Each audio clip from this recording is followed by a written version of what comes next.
Yes, so people come in and out of the day as they want.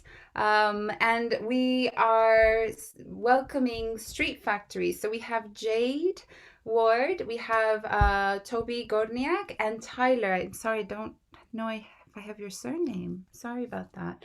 Uh, Um, what's it? it's Bennett. Bennett, Tyler Bennett. Thank you, Tyler Bennett, for joining us. Yes, so the morning sessions have been quite experimental. Yesterday, we had Marius show us how he trains and how he prepares, and as a b-boy, and showed us some of the foundation of the movement, and how kind of different countries interpret and choreograph and use the movement. So that was really interesting. We might ask you to come back in with that.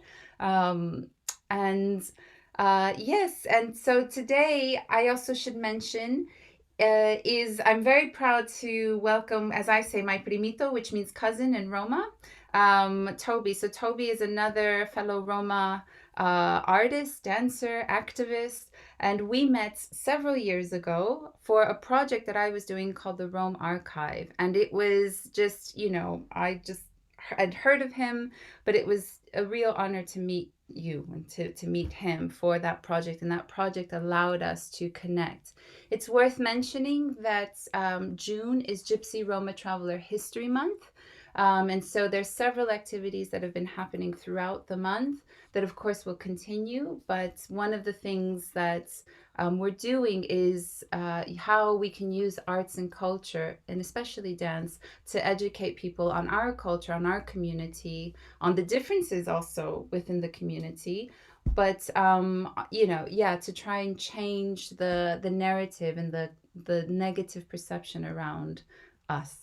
So with that, I'll just share a short video that was made on the Rome Archive to kind of let you guys know what that is, and that will frame the film that we're going to see that allowed Toby and I to meet and kind of started this relationship.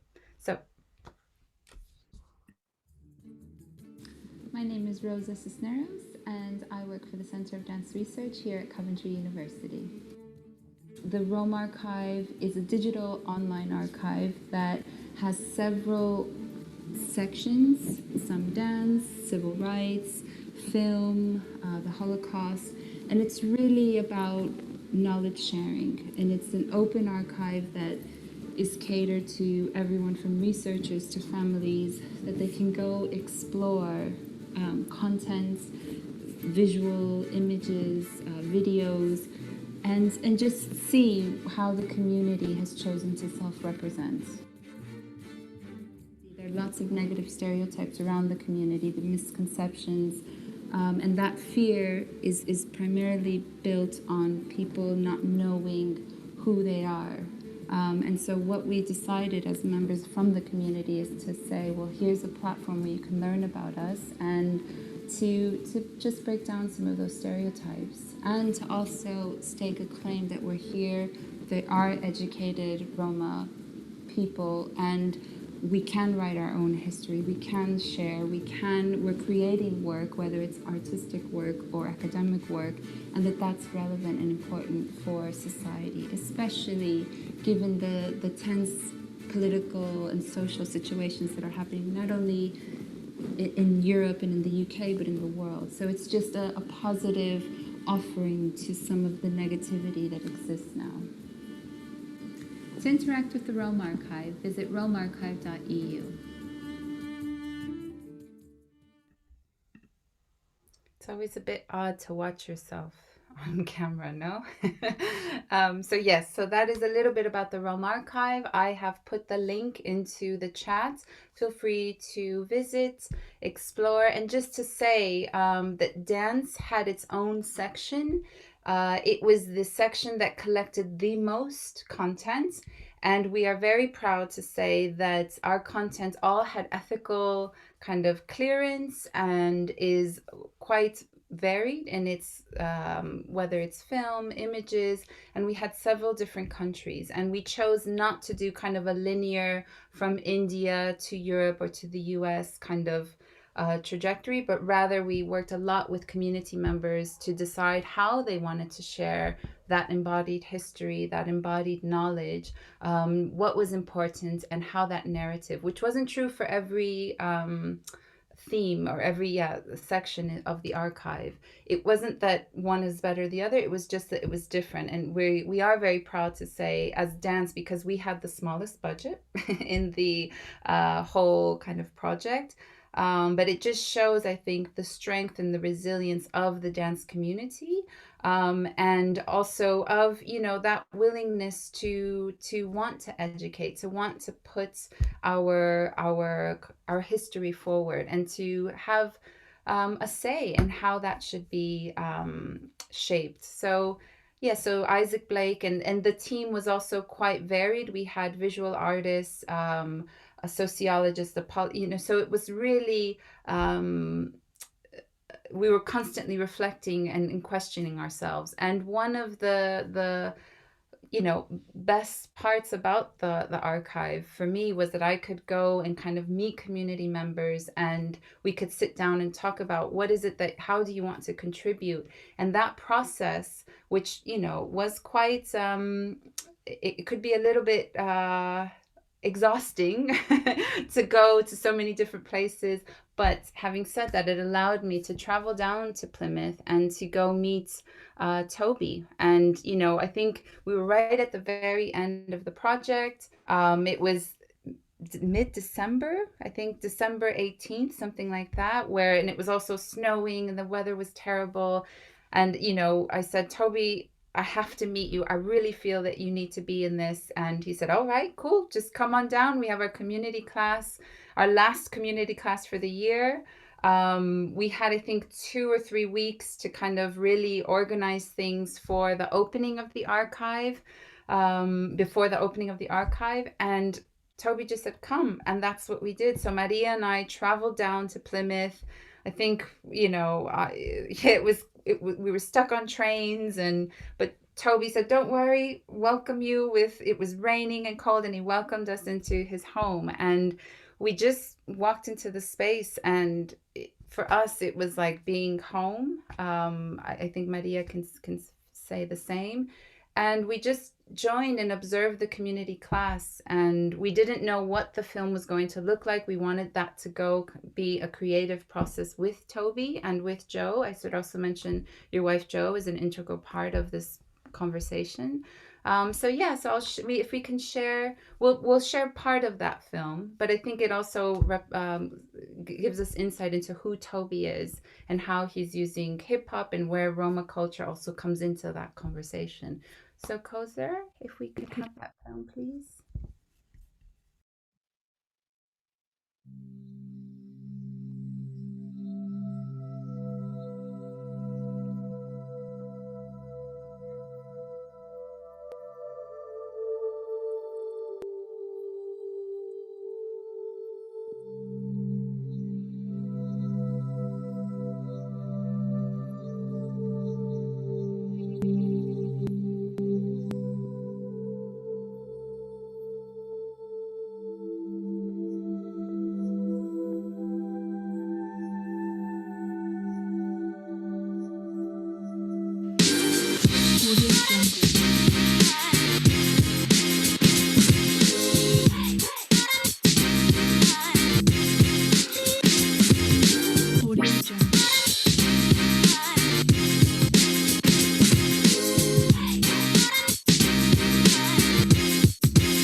Romano Chavo Galiciaco, and I'm a Roman gypsy, and I came to England because of the racism we're facing back in Poland, back at home. Our mother's really worried for our lives as young men growing up. There's one day where you grow up and you think, we're going to do something about it. So our mother was worried that that day might come. And our city was getting worse and worse. It's getting more dangerous for us as young men. So she realised that she was really threatened for our lives. So she brought us over to England. I remember this little thing even when I was back at school, back in Poland. I think I only went to school for a year or two of my life when I was younger. And I always used to draw this little shape, which was a square, and lines across and line in the middle. Not realizing later what I was drawing was the British flag. I think one of the greatest things about Roma people is that we adapt. We constantly survive. I mean, we survived for so many hundreds of years, and we're still here today. So one of the things that I think I'm really proud of is being part of this culture of survival, this culture of adapting. We constantly adapt. And our culture is about God and family. That's the two main points for us. And I live by those things. I don't just say them. I've seen many people say them, not live by them. I wanted to be a person that's got these morals, got that honor, has got that pride, that I live by this. I don't just say, and I won't tell you. I want you to tell me. I want you to see me in action. And then you to tell me, actually, you live by it. Oh, thank you for recognizing. And that's something that's important to me. For people to recognize that this is real. I'm not telling you a story. I'm living this story. This is real life.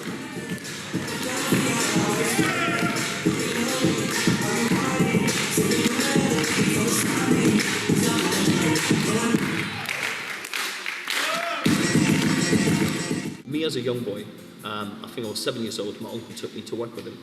And we used to sell carpets, like beautiful carpets, really gorgeous carpets. And my uncle taught me from a young age, you're a young businessman.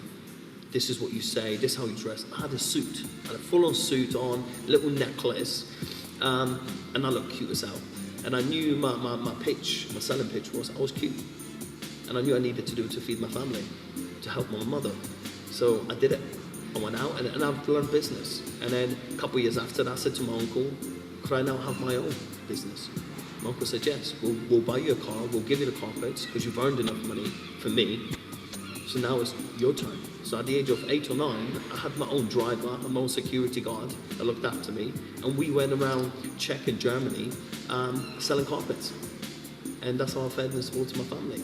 And that was something that made me proud, made me feel great that I could do that for my family. And that Romney culture, I think that's really important thing. And I teach each one of our children, teach them business, teach them to be smart, and teach them to always look around and be aware and be conscious around the world.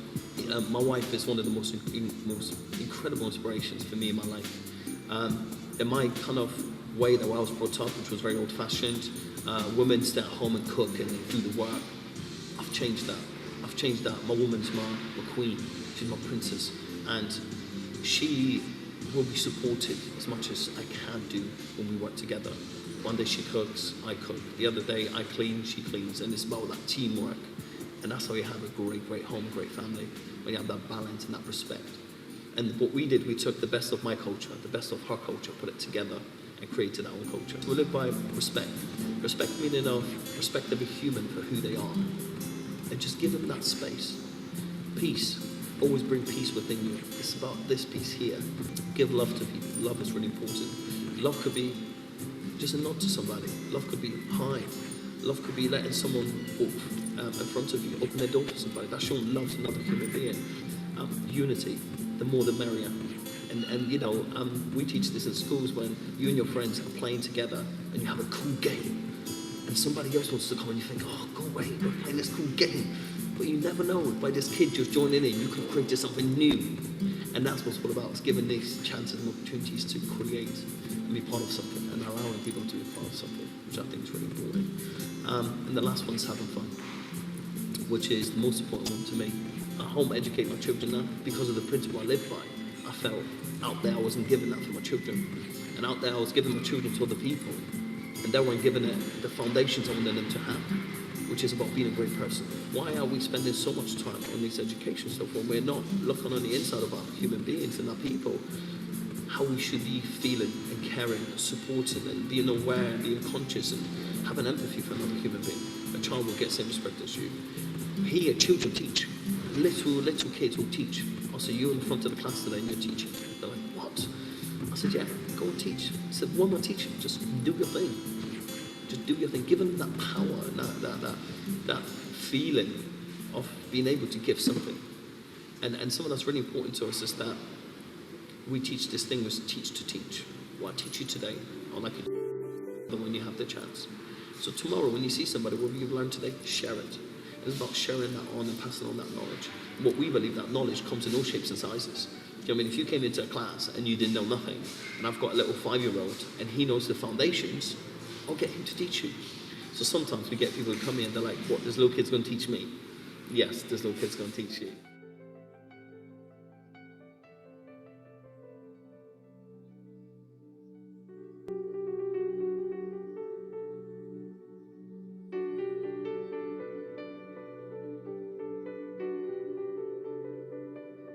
It was kind of a musical family. My mum used to sing and dance, so to us it was a cultural thing. We started Romani dance and stuff was beautiful, but then when I tried hip hop, my family was like, "Whoa, what's going on there? Why are you doing that?" Do you know what I mean? It's different. It was they were not sure about it. But after a while, I fell in love with this culture, with this whole movement, with this whole freedom of creativity and just making and just being in that space. It was just beautiful. Then we used to go on the subways, go in the local park, and just try stuff as you do. And then later, when we came to England, so then I knew a few bits. I worked with some of the b-boys and stuff, and I knew a little bit about the culture. When we came to England, I came to school and I didn't speak English. There were these 2 boys or 3 boys that were at school and they spoke German and I speak German. And I couldn't speak English, so I got to talk to them and having a chat with them and stuff. And they said they do breaking. I was like, wow, cool, I do breaking. So we had this connection, this weird thing about dance is, as soon as you say I'm a dancer, you're a dancer, we're like family, we're related. Do you know what I mean? It's this amazing thing about dance. I wish people seen us as a human being. We had the same response, like, I'm a human, must be related to someone then. It's this sort of thing about people. I think I did good 7 to 8 years work for free, just to prove people what I can do and who I am and what I deliver. And lots of times it's hard because I have to prove so much more. Always have to prove so much more because of where I come from, because of my skin colour, because of the way I dress, because of the culture I'm representing, which is hip-hop. People think it's quite negative, and drugs and violence. But if they had just understood the culture, not just the music genre, or just the kind of commercial genre of it, if people just understood what it stands for and what each person brings to it, because each person brings it up. But it took me time to prove it to people. It took time to show people what I can do and how I do it, and for people to build that trust. Street Factory, it's a CIC, which is a community interest company, which is made not for profit. So all the money we earn is invested back in the business. Me and my wife created this whole thing together. So as a company now, we're going to open the first hip-hop theatre in the country. It's going to be a dance, hip-hop, theatre, music, singing, rapping, poetry, graffiti, graphic design, film, photography, anything you could produce, anything creative will be done here. We'll open the doors for you. We will assist you to guide you to achieve whatever that is that you want. But even if dance and this creativity wasn't what you wanted, it will give you an open mind. It will teach you to think outside the box. And the Street Factory, I think that's the important thing as a business. Yes, we have to earn money to pay the bills and pay the wages.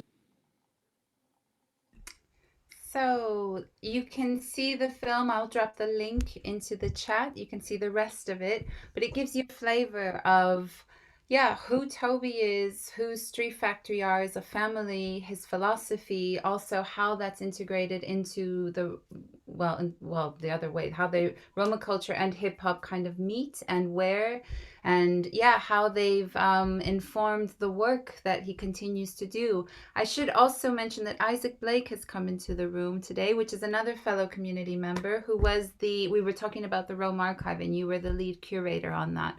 So I just felt that you should be honored and welcomed as well.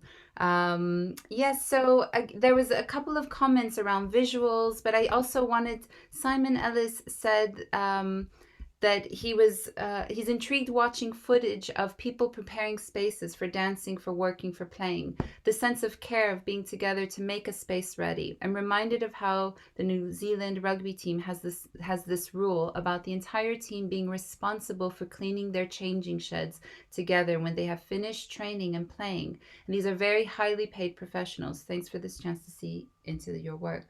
And I wanted to kind of flag that because that's that was something that was really important that we observed when we were there, but also that Toby and I talked about, that, it was everyone just kind of went and started cleaning the floor that day because it was raining, because, and, us included. And Toby didn't say, oh, no, no, no, we got that.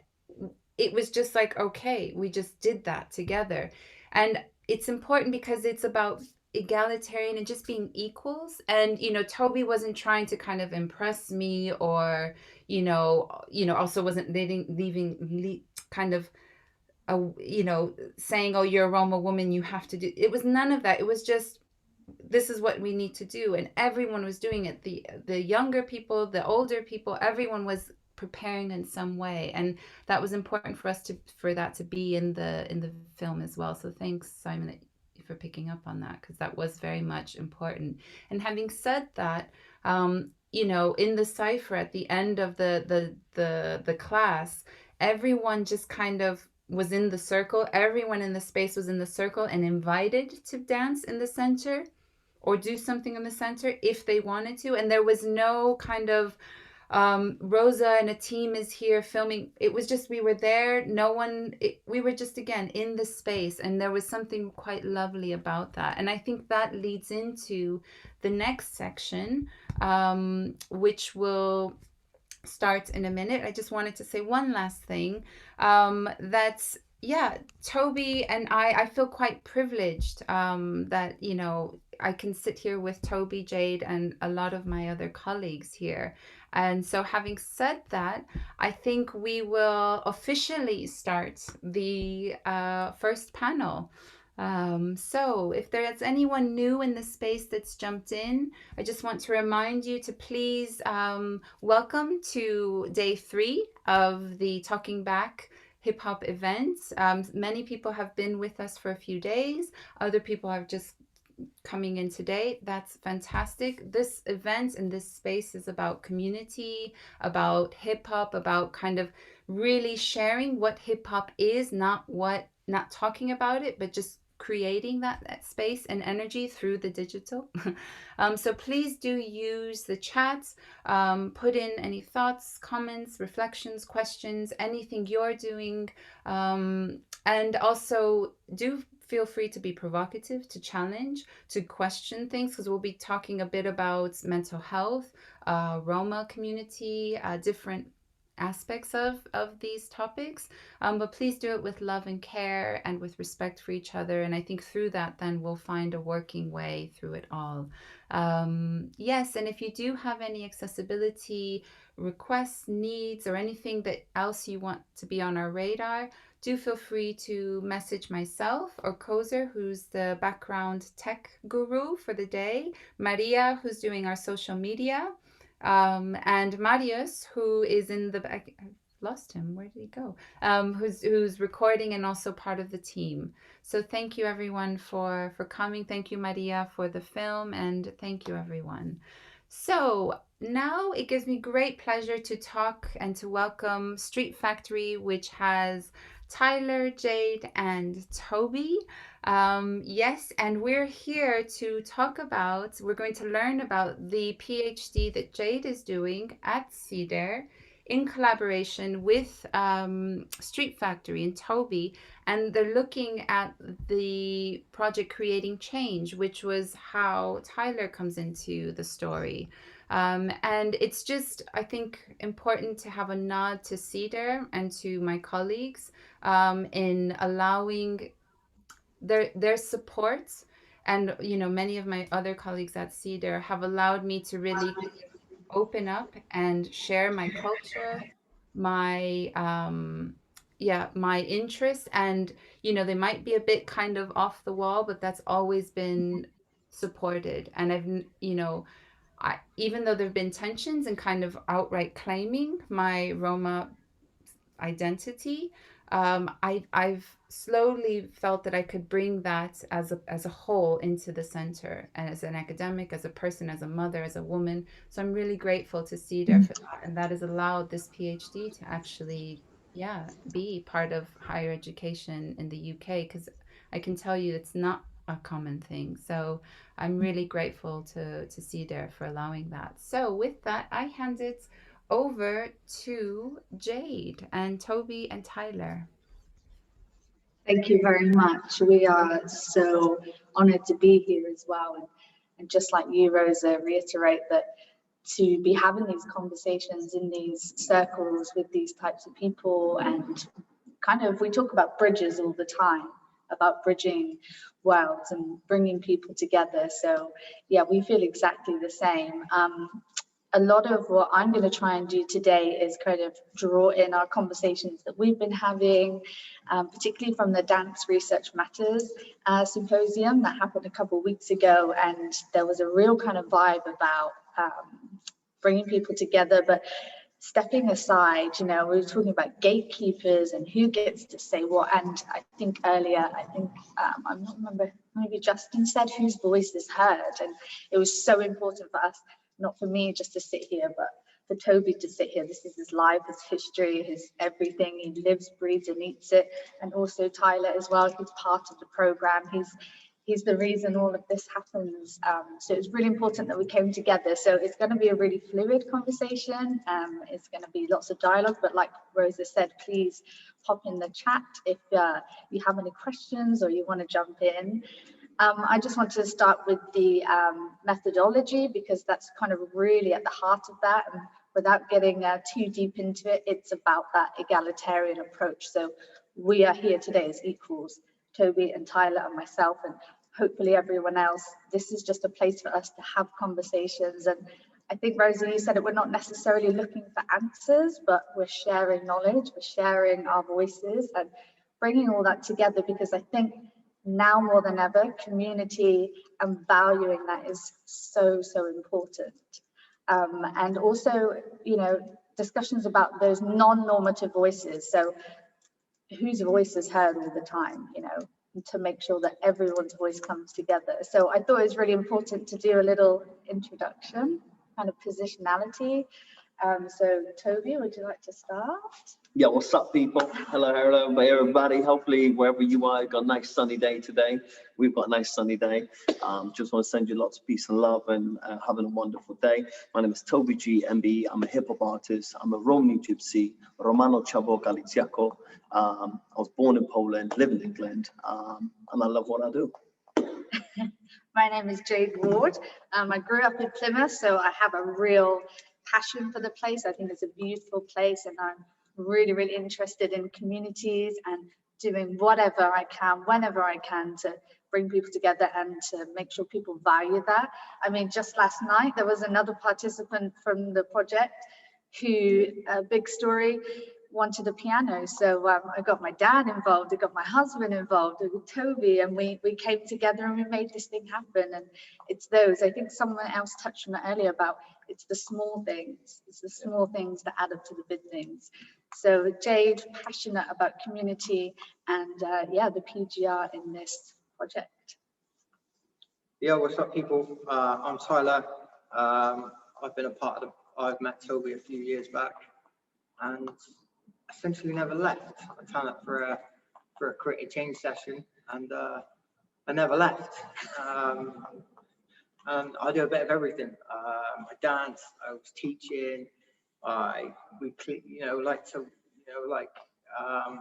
somebody said earlier that, there's no hierarchy here. So it'll be cleaning, it'll be making cups of tea, it'll be filming, it'll be a bit of everything. So I'm sort of a jack of all trades in the building. I do a bit of everything from painting the ceilings to hanging lights and dancing and everything else. So, but it's nice to meet everybody.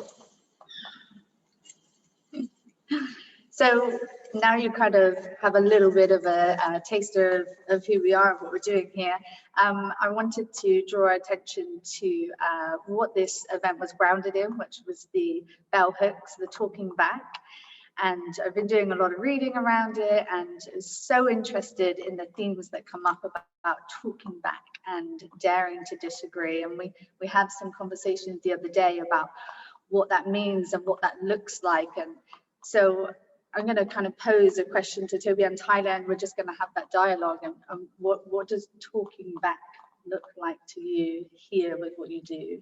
I think to me, talking back means more of a conversation, an open, honest conversation, being able to say what you feel and being able to be heard, not to be judged, but to be heard. That's something that's really important to me. That's something I always wanted as a child, is to be heard, not to be judged, not to have an argument about it. I just wanted to be able to express my emotions, express my feelings, express what was happening in that moment in time, and just to be heard. And I think that's why we've created a space for people to be heard, because I know that's something I needed.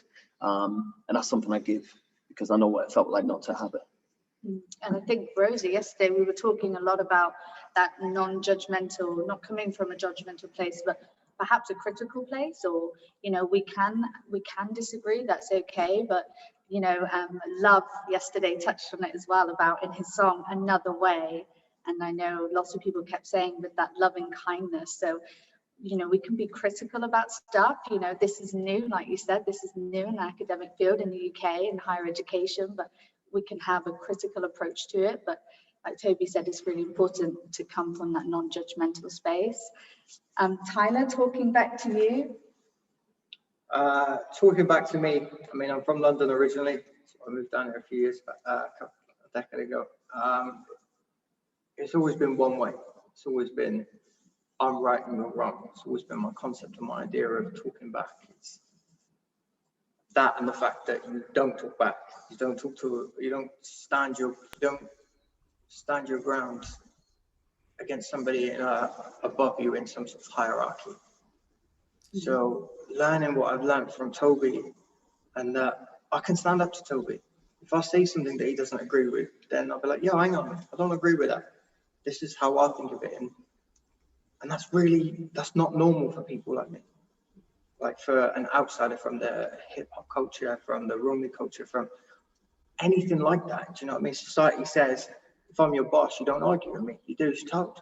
You know, the boss sits behind his desk and doesn't do anything. We do everything. You know, the people underneath him do everything, and it's not just about voicing, and it's about action as well. You know, like I mean by, you know, Toby will get on his hands and knees and clean the floor up with us. Do you know what I mean? Yeah, that leads into also a huge theme in Bell Hooks' book, is about daring to disagree as well. So we had a conversation since Tyler's been part of the project. We weren't sure on the word, but about empowerment, or feeling that you could talk back and it doesn't have to be an argument or, you know, an aggressive thing. So we were talking yesterday about Tyler and his relationship with his daughter's school. Whereas before, and you can tell. Yeah, I mean, I've had a lot of issues with my daughter's school. And I'm very quick to aggression, very quick to, right, that's it. I'm just going to go in there, we're going to pull her out, and then that's it. I'm just going to just go through the school, and I don't ask questions, I won't challenge it. I'm just going to walk in there, pick her up and walk out. And then that's the end of it. Do you know what I mean? There's no communication, there's no questions. It's just, that's it. I'm done now. I've had enough. Whereas, you know, when it comes to this, I've really struggled with this, and I was like, right, that's it. I've got to go to G. I've got to talk to Toes. I've got to find out how do I do this in a constructive manner? So I pulled Toby into one of the meetings that we had, and then at first, the first one, like Toby hid in the background. I was like, just do me a favor, just sit in the room and just listen, and just listen to the way they talk, the way they are. Am I missing something? Am I not understanding something? Is it something that I don't understand, or is it them not talking the right way? And it turned out I understood exactly what they were talking about, and they'd already prejudged me based on somebody who knew me 5-6 years ago when I wasn't in such a great place. So I was already prejudged as, oh, that's the troublemaker. That's somebody who doesn't understand what's going on. We have a lot of conversations here. I mean, Toby, you can jump in about labels and the kind of what labels bring to your perspective of a person, your opinion of a person. Yeah, definitely. I think labels something I don't live by and I do not use, and I try to stay away from them as much as I can. Sometimes I have to use them to be able to explain the situation of a person's life or journey, but as much as I can, I try not to live by them, and I always try to educate everyone I work with not to live to them and by them, because they will limit you in life. And it's about you having the opportunity to have the full potential of your life, not just the label that you were given. And the entire situation with the school, yes, he was given a label. The teachers prejudged him as being a troublemaker. And if the daughter's a troublemaker, there's your reason, because of the dad, so is the child. But it wasn't the story. The school wasn't doing what they're supposed to, which is give their child the right support. And because they didn't do their job, there was an effect in the classroom with the children, and they really struggled. Since we approached the school and had the conversation, the whole thing changed. And it was an instant change, because there was someone outside looking in to how the school's behaving. And due to my experience with schools, I had the knowledge on how to challenge them in the appropriate manner. And I was there to support Tyler to make sure he doesn't kind of get frustrated emotionally about this, because it is very draining when people kind of picking on your own child. So I can totally understand that. But it was about giving him the power, so he sits in that room knowing what's happening and he gets the right support. And that's making me think about, I mean, we've been discussing the idea of practice, so the theory and the practice, the theory and the action. And I think with creative change, the difference, I mean, what I'm seeing so far is that you say all the time, we don't run projects, we don't run programs. I mean, Toby, Creating Change is a non-funded project. It started as a funded project, but since it's been going. A year, 2 years, Toby has done this completely without any funding, every Tuesday, on the phone, 24 hours, whatever, delivering pianos and helping people at school with their children. And I think, you know, that's the essence of what you do. It's people, it's coming together to support people. And we've been looking into the idea of praxis and that translation of bringing what it is happening here and translating that in a way so that people can value that in different circles. So not just on the ground, not just with the people, but in the academic sphere as well. And also that common ground, you know, like we're all just, you know, you are a father, Rosa is a mother, I'm sure lots of other people here are the same, and stripping back those labels to find that common ground. And then, yeah, how do we translate that in a way that everybody can understand?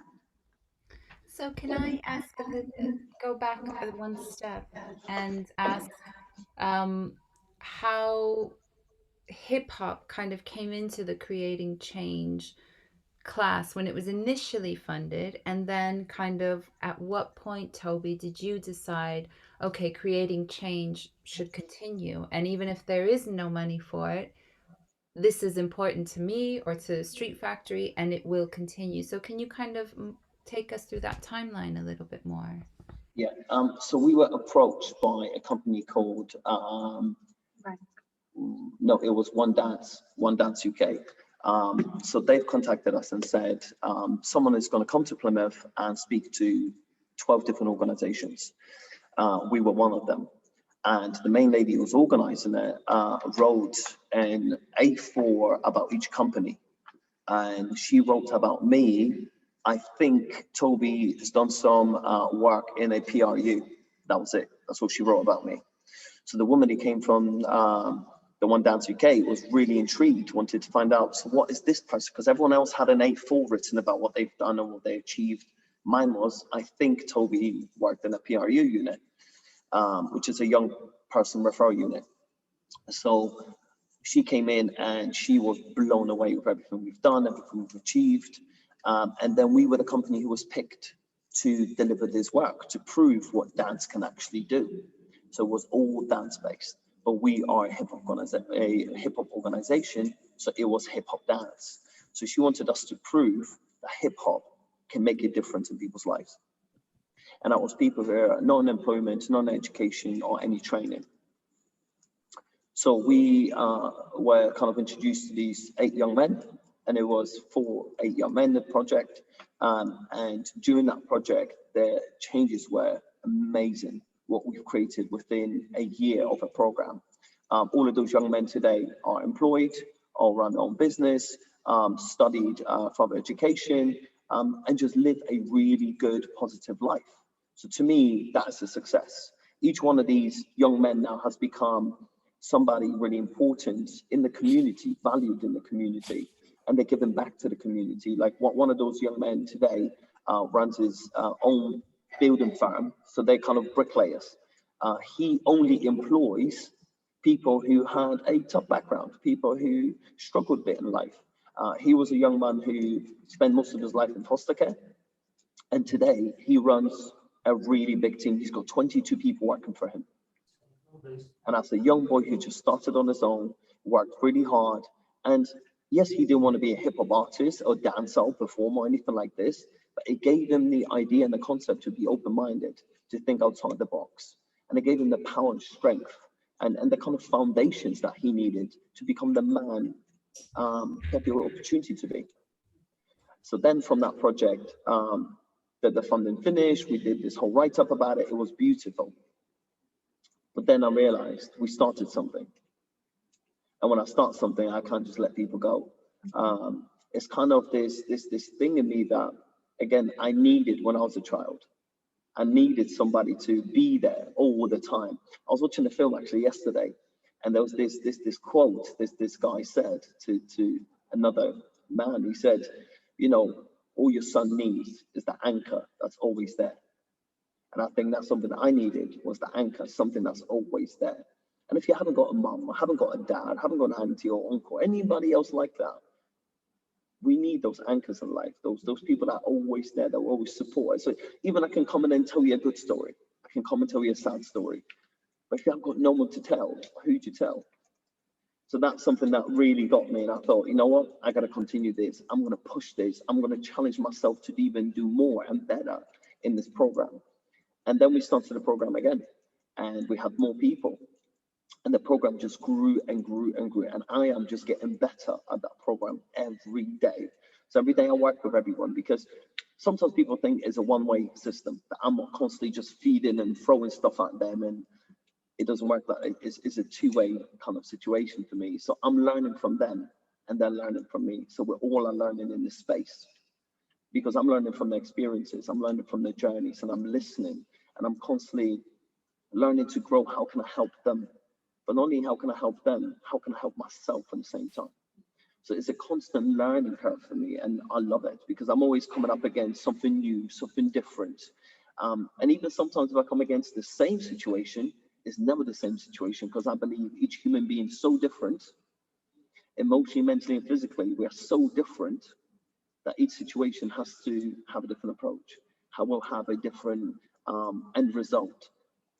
But it's about the time that you spend with that person, the effort you put in to get the great example.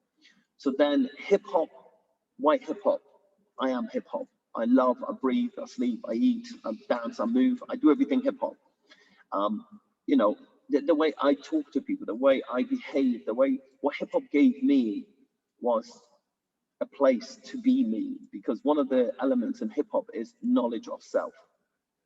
I never knew this. I never knew this existed. No one ever told me, you know, when you grow up, you can actually choose who do you want to be in life.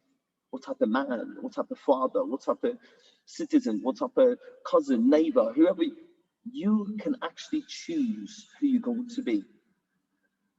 And that was hip hop. It gave me that knowledge of self, gave me that space and time to discover who I am or who do I want to be. And I can change tomorrow. That's the beauty about it.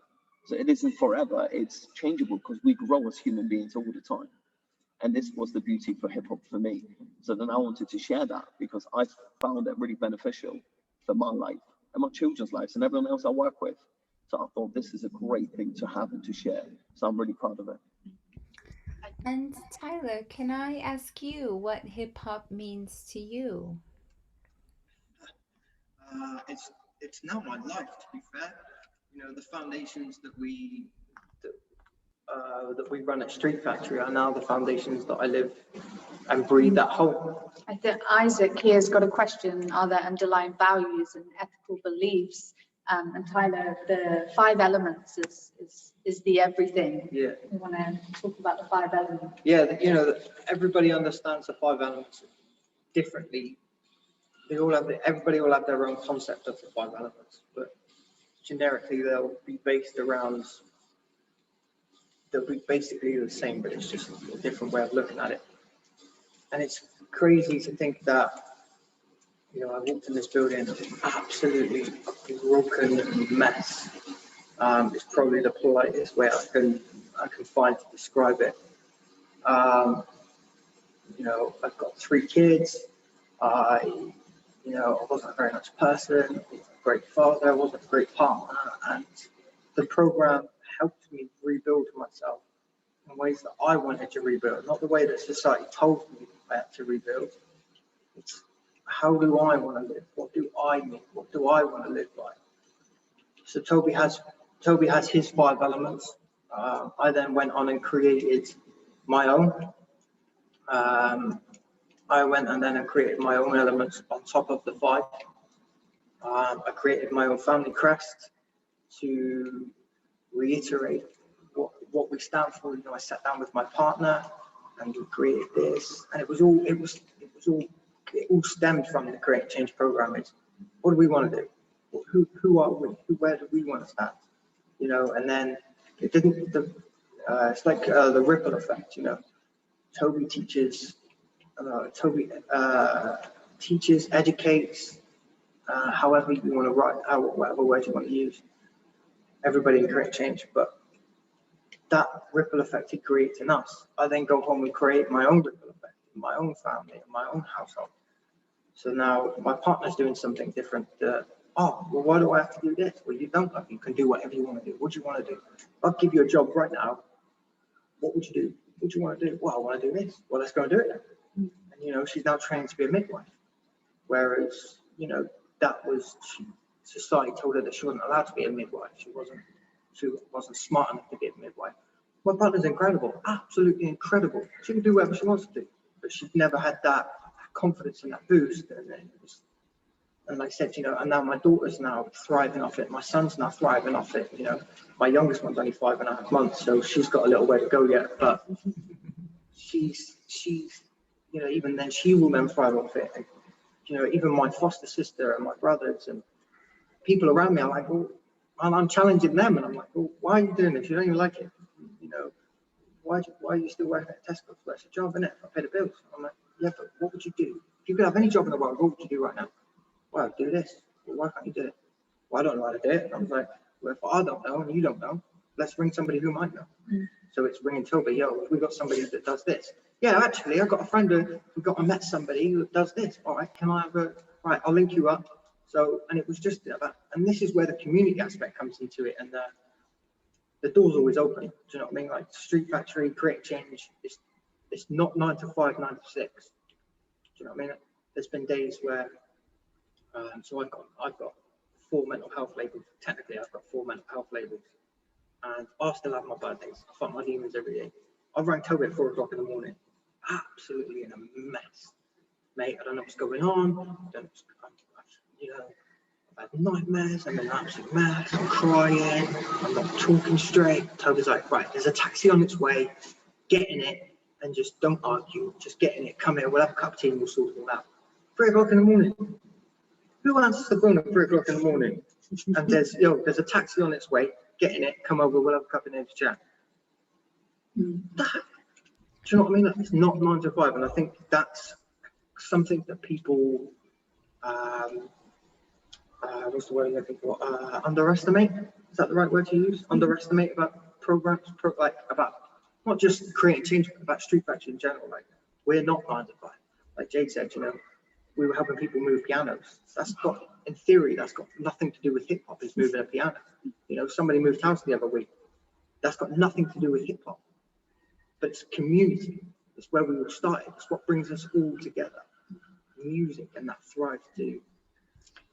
And if you trace back, I mean, there's probably contention around it, but if you trace the origins of hip hop back, and you know, Kool Herc in New York, it was, you know, set up by Kool Herc and his sister to do a community fundraiser to help get clothing for children to go to school. So, you know, there's going to be lots of, you know, I don't know where it comes from, but, you know, that's kind of where the essence of it is, that community and the 5 elements of respect, peace, love, unity. And that can be whatever it needs to be for whoever it needs to be, whatever time, whatever tools. I mean, we talk a lot about tools, so hip hop dance here is used as a tool, but you know, Toby will tell you it might be that that's the way for someone to come in, and then it could be something else. And that adaptability. Definitely. I think for me, especially the 5 elements, so that's the core of the whole thing. So in general, there's 10, but each of the ones will probably could have 100 in them because it's so versatile, it's so open, and it's so, like I love what Bruce Lee says, be like water, my friend. Oh, to me, that's just mind blowing because you have to be so fluid. You have to move. You can't stay still. If you stay still, you become static. When you become static, you become kind of solid in this thing, and it doesn't move, it doesn't change, it doesn't grow. Where if you're like water, you're constantly changing shape, you're constantly adapting, constantly moving. That's something I love about it. So with the 5 elements, yes, it's respect, peace, love, unity, and having fun. And then you've got the DJing, which is the music, kind of creativity, the giving birth to something, that moment in time. They've got the rapping, the lyrics, the speaking, the vocalizing, the beatboxing, the whole thing about a verbal, which is so important. Then you have the dance. Yes, b-boying was one of the first elements was recognized, but then you have popping, you have locking, your house crumping, turfing, bone breaking. There's so many more styles now that have kind of been born from this beginning. Then you have the graffiti, the art, the creativity, the drawing, the everything that's just so beautiful. Like something I discovered many years ago is that the first graffiti art started in caves. Because when people put the hand on the wall, chewed on whatever that was, and spat on the wall to have the handprints projected on the wall was phenomenal. And that is alive to today. So I mean that art, it's still alive today. And then the one that was really important to me, which is the knowledge of self. So that gives you the whole 10 elements.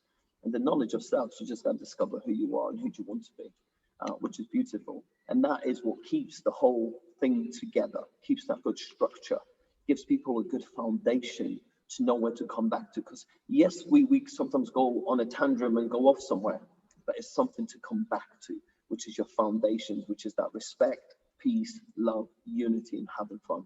As long as you keep on to these foundations, everything else is great. So I'm just going to chime in here because I've been following the chat and there are a few questions for you. But earlier there was a comment from Simon kind of reflecting on the difference, or if there is a difference on judgment and being critical.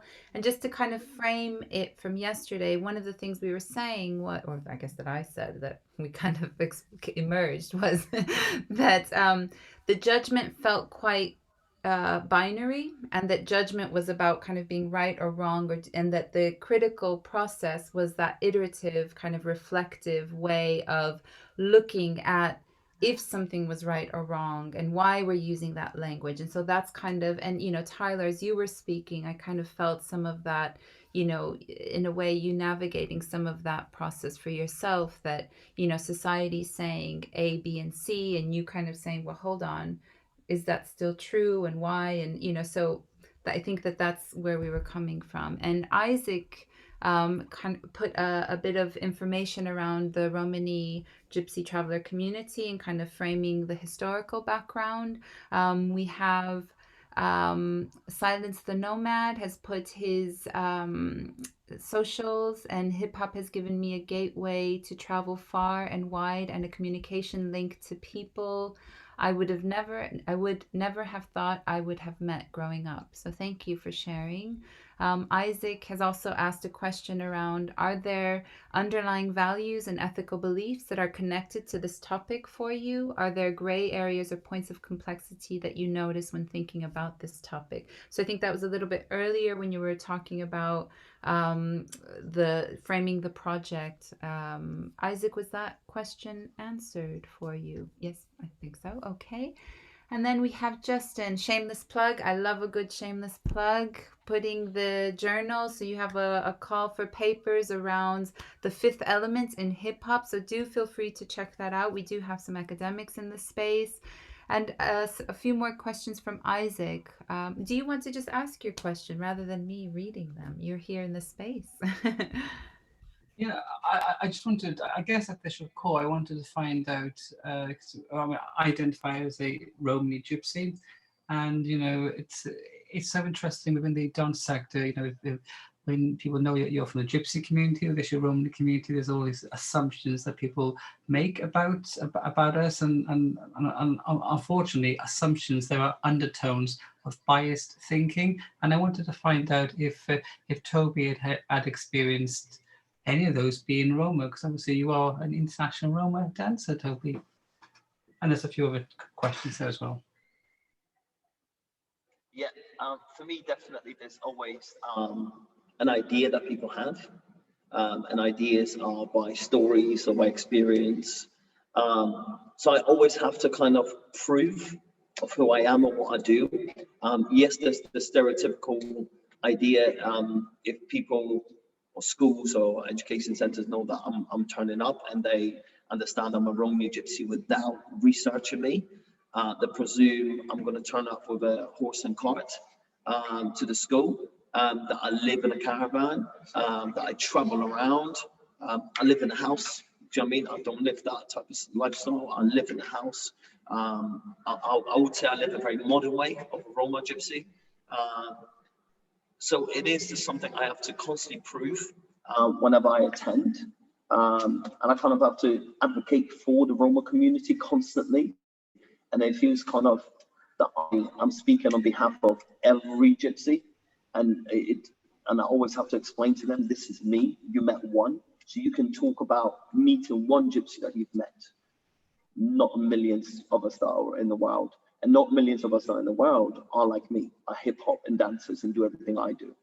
Everyone's their own person. And that's something that's really important. So whenever I do go to places, I do have to kind of make my point. This is me. I'm an individual. I'm a person. This is my lifestyle. This is how I live.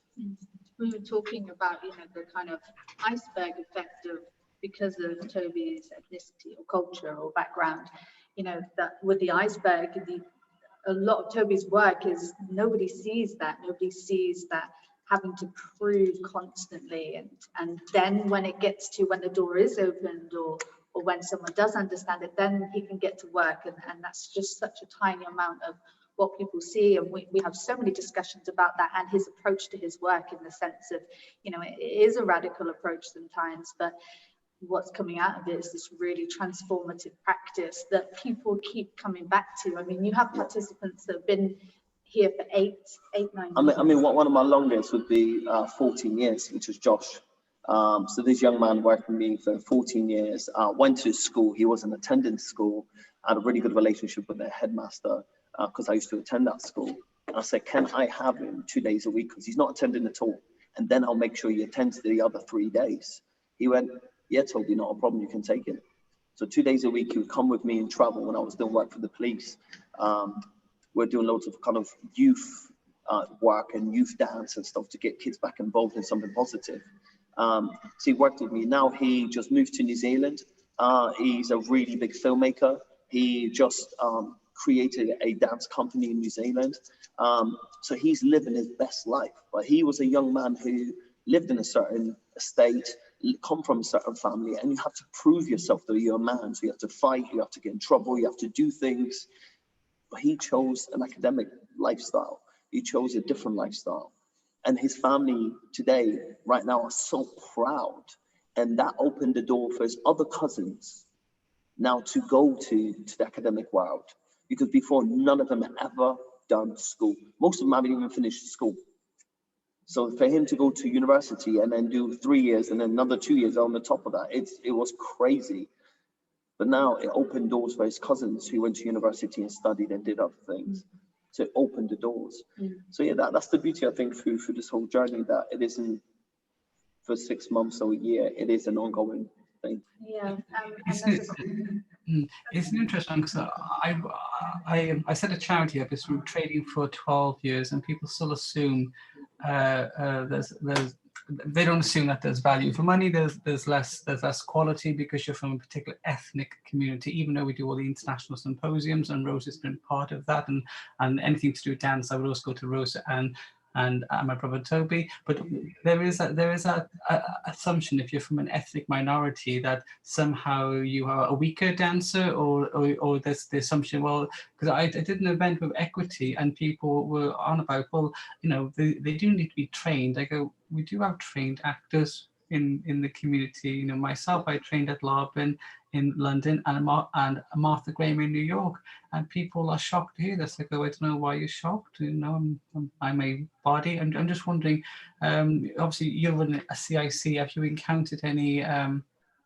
Because, you know, I get people who are well-educated people will say the most ridiculous things just purely on ethnicity, not purely on, you know, my dance ability or my choreographic ability. It's just that they see the word gypsy first. And I'm making a little bit of a statement, I guess. I've even had meetings with dance companies, and the moment they know you're a gypsy, physically their face change, and I go, but 5 minutes ago that wasn't on your face, but it was a non-verbal communication. They didn't have to say anything. I saw their face change when they knew my ethnicity, even though I've won many accolades, international, and, you know, thanks to Rosa's support, because really the Rom Archive, I couldn't have done it without Rosa. Rosa was the main, you know, they always say there's a strong woman behind every man, but believe me, ooh, what a powerhouse, you know. So I mean, I say that to Rosa all the time, and I'm actually linking up with Rosa because we're actually going to develop our Gypsy Maker program, and so there will be a dance component this year. So I do need to have a chat to you at some point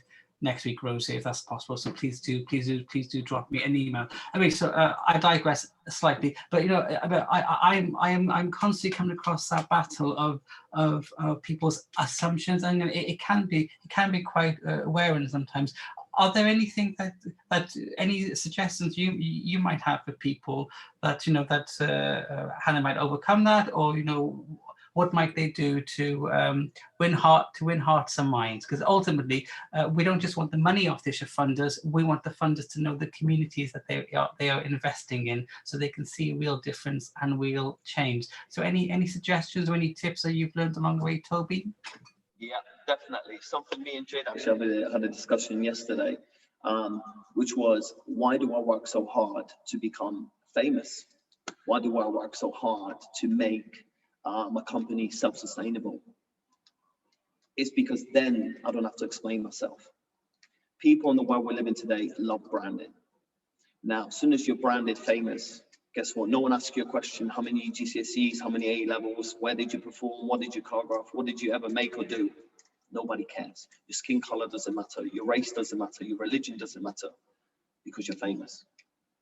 And that's the craziness, and that's the crazy world we live in today. So for me, I face this every day. 2 months ago, Jade was in the office and I had a phone call from someone who was organizing a youth program in the city. I've done this youth program 15 years ago, and I was leading actually that program, but I was treated like I was, how can we say, a novice, someone who doesn't know anything. And the way the guy was speaking to me, like, you know, if you need help filling out that paperwork, yo, I was there and I designed that paperwork you actually write it. Do you know what I mean? And it was just the way the person came across, that he was this wise, older person, and I was just this young little kid who didn't know nothing. Then once I've explained myself, the person was like, "Oh my God, you're amazing. This is incredible." Then when he met me, he had another back step because of the way I look. He didn't presume I looked the way I looked. All he found out, I was a breakdancer, this young breakdancer. That was his kind of interview from other people he was given. When he met me again, he had to double check himself because he was a bit not sure when he met me. Again, because of my skin color, because of my dress code, because of who I am, where he stepped into, this whole thing. But the best thing I ever found is success. Just continue with success and kindness. To do your best. And never, I was told this once, many years ago, by this really amazing woman who read my future. And she told me this one thing: never descend. When you're flying high, continue flying high. Don't ever descend. And that's something that Yes, it's going to be hard. No one ever told us it's going to be easy. No one ever told me when I was growing up, told me your life is going to be really nice and easy. Do you know what I mean? From day one, I knew it was hard. But one of the things I've learned through it is not to become sour in a way, just to always stay in that positive light, be the positive light all the time. And it is hard work, it's tiring, it's draining, yes it is. But if you want to make a difference, show us the difference. You talk about kindness, show us your kindness. And no matter how much kindness you don't get and don't receive, be it. Constantly be it. And it is tiring.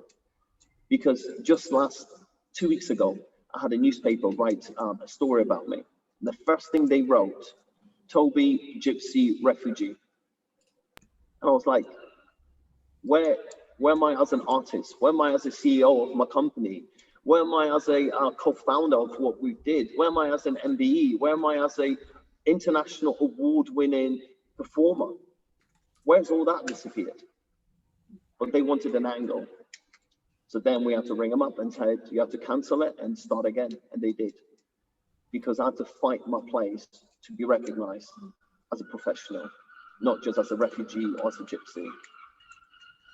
Well, can I just say, the children in Wales loved having you. When you came here, I mean, people still talk about you now, Toby. It was a privilege having you come to do dance projects in Wales, and it was so wonderful to have some of my own community, a cultural producer, cultural agent, actually making and work with children, and all the schools in Newport, and you were in the schools, and it was schools full of all ethnic minority children. All the teachers loved you having you there. You were absolutely a star. And I couldn't believe all the tweets that the teachers were tweeting. I was like, my God, this is so good, So we can't wait to have you back in Wales. You were just a pleasure and a joy to work with. And I can't recommend you more to schools. You just, so. Thank you, Isaac. And along the same lines of kind of identity, some of the things you were talking about, Kozer has posed a question to you, Toby, saying, can you say a little something about why hip hop as opposed to other genres? And please, like the natural outlet, feels like the natural outlet or form to express your identity as a minority? Is it something about identifying with the displacement similar to African American communities? Could another genre have the same kind of impact? I think for me personally, I felt whenever I went into a ballet company, there were so many rules and regulations. There was no space to breathe. Whenever I worked with a contemporary company, there were rules and regulations, no much space to breathe. Whenever I went to a hip hop environment, I was allowed to breathe. And that's just my experience, my personal experience from a professional side. Whenever I worked, even when I trained the Billy Elliot, the first Billy Elliot for the West End, we trained the first hip hop Billy Elliot for the West End. When I went to work with them, I've seen and felt the restrictions to the moves, to the culture, to the movement. And I understand that it's beautiful this way, but it just didn't fit me. I'm just a person who doesn't fit that. And my relation to the American hip hop culture, where it started and when it came from, yes, it started from struggle. I relate to struggle because I struggled most of my life. So to me, that was a connection, definitely. But something I think that was deeper than that was the power of community. My gypsy culture is all about community. If I'm hungry, I walk into any gypsy house, I will be fed. If I'm lonely, I walk into any gypsy house and I will be supported. If I haven't got a house to stay in, I can knock on any gypsy's house and say, please, can I stay in your house? And I'll be welcomed. That is what the gypsy culture taught me from day one, that we are very welcoming, we're very caring. Like my mum personally looked after, I would say, 20 Polish children back home when we were in Poland, who were in dysfunctional families, in trouble, who needed to escape. We were the haven for a lot of people. And that's where a lot of my culture looking after people came from my gypsy family, from seeing what we've done for others. And yes, lots of times we were called names, we were not treated nicely physically in the media and everything else. But we were the people that people always knew to reach out to. We were the community that would always help. And that's something that really stayed with me in my life. And that's why I think hip hop and my Romani culture are so similar, because it's about community. And I'm just trying to go, we will get back to the Yeah. PhD and kind of knowledge and why that's important, because I think that feeds into kind of creating new knowledge and how, what role academia plays in that, and how, you know, we're talking about that. But I do want to honor people's questions and honor that space. Yes. So Silence the Nomad asks, could you speak on the benefits of having a base to operate from? I see you're in a building that you seem to run the space. So, Yes. So 100% it's really important to have a base, which is having a home, because people can relate to it, people can always come to it, people can always come and be part of it. That's something I'm trying to establish here. So I'm creating a blueprint. And the blueprint, as soon as I get my funding in place, as soon as I achieve this thing, the blueprint is going live. And I'm sharing it and giving it to everybody. And everybody who is a middleman or woman will miss out, because I'll need the grassroots people, the people who are doing the work, they're grafting, they're helping, they're supporting. That's the people who need to receive the benefit of a venue, of funding and encouragement and support. That these are the people that are making a difference in the world. So once my building is established and everything's done, the blueprint's going to go out. Now, why is it important to have a space? It gives you freedom. Because if I have somebody else's space, or I'm renting, I'm restricted. You can't put that graffiti there. You can't have your music so loud. You can't do this and you can't do that. There's so many restrictions. When you have your own building, it's your own creativity. And the other thing is, what I'm really trying to educate a hip hop community on, it's business. Teach them about business. Own your property. If a big company opens a shop, they own the shop. Why do they own the shop? Because then they own the land. That gives them more power in everything they do. So I understand business and I understand the whole thing, how it works. For me, it's important to own my business, to own my community, to own my land, so that my community can thrive. This opens doors. So by me having my space, Tyler one day might say, Toby, I want to run my own business. You know what, Tyler? I've got a little space here. Let's run it from here. Let's get you started. I can give you the support you need.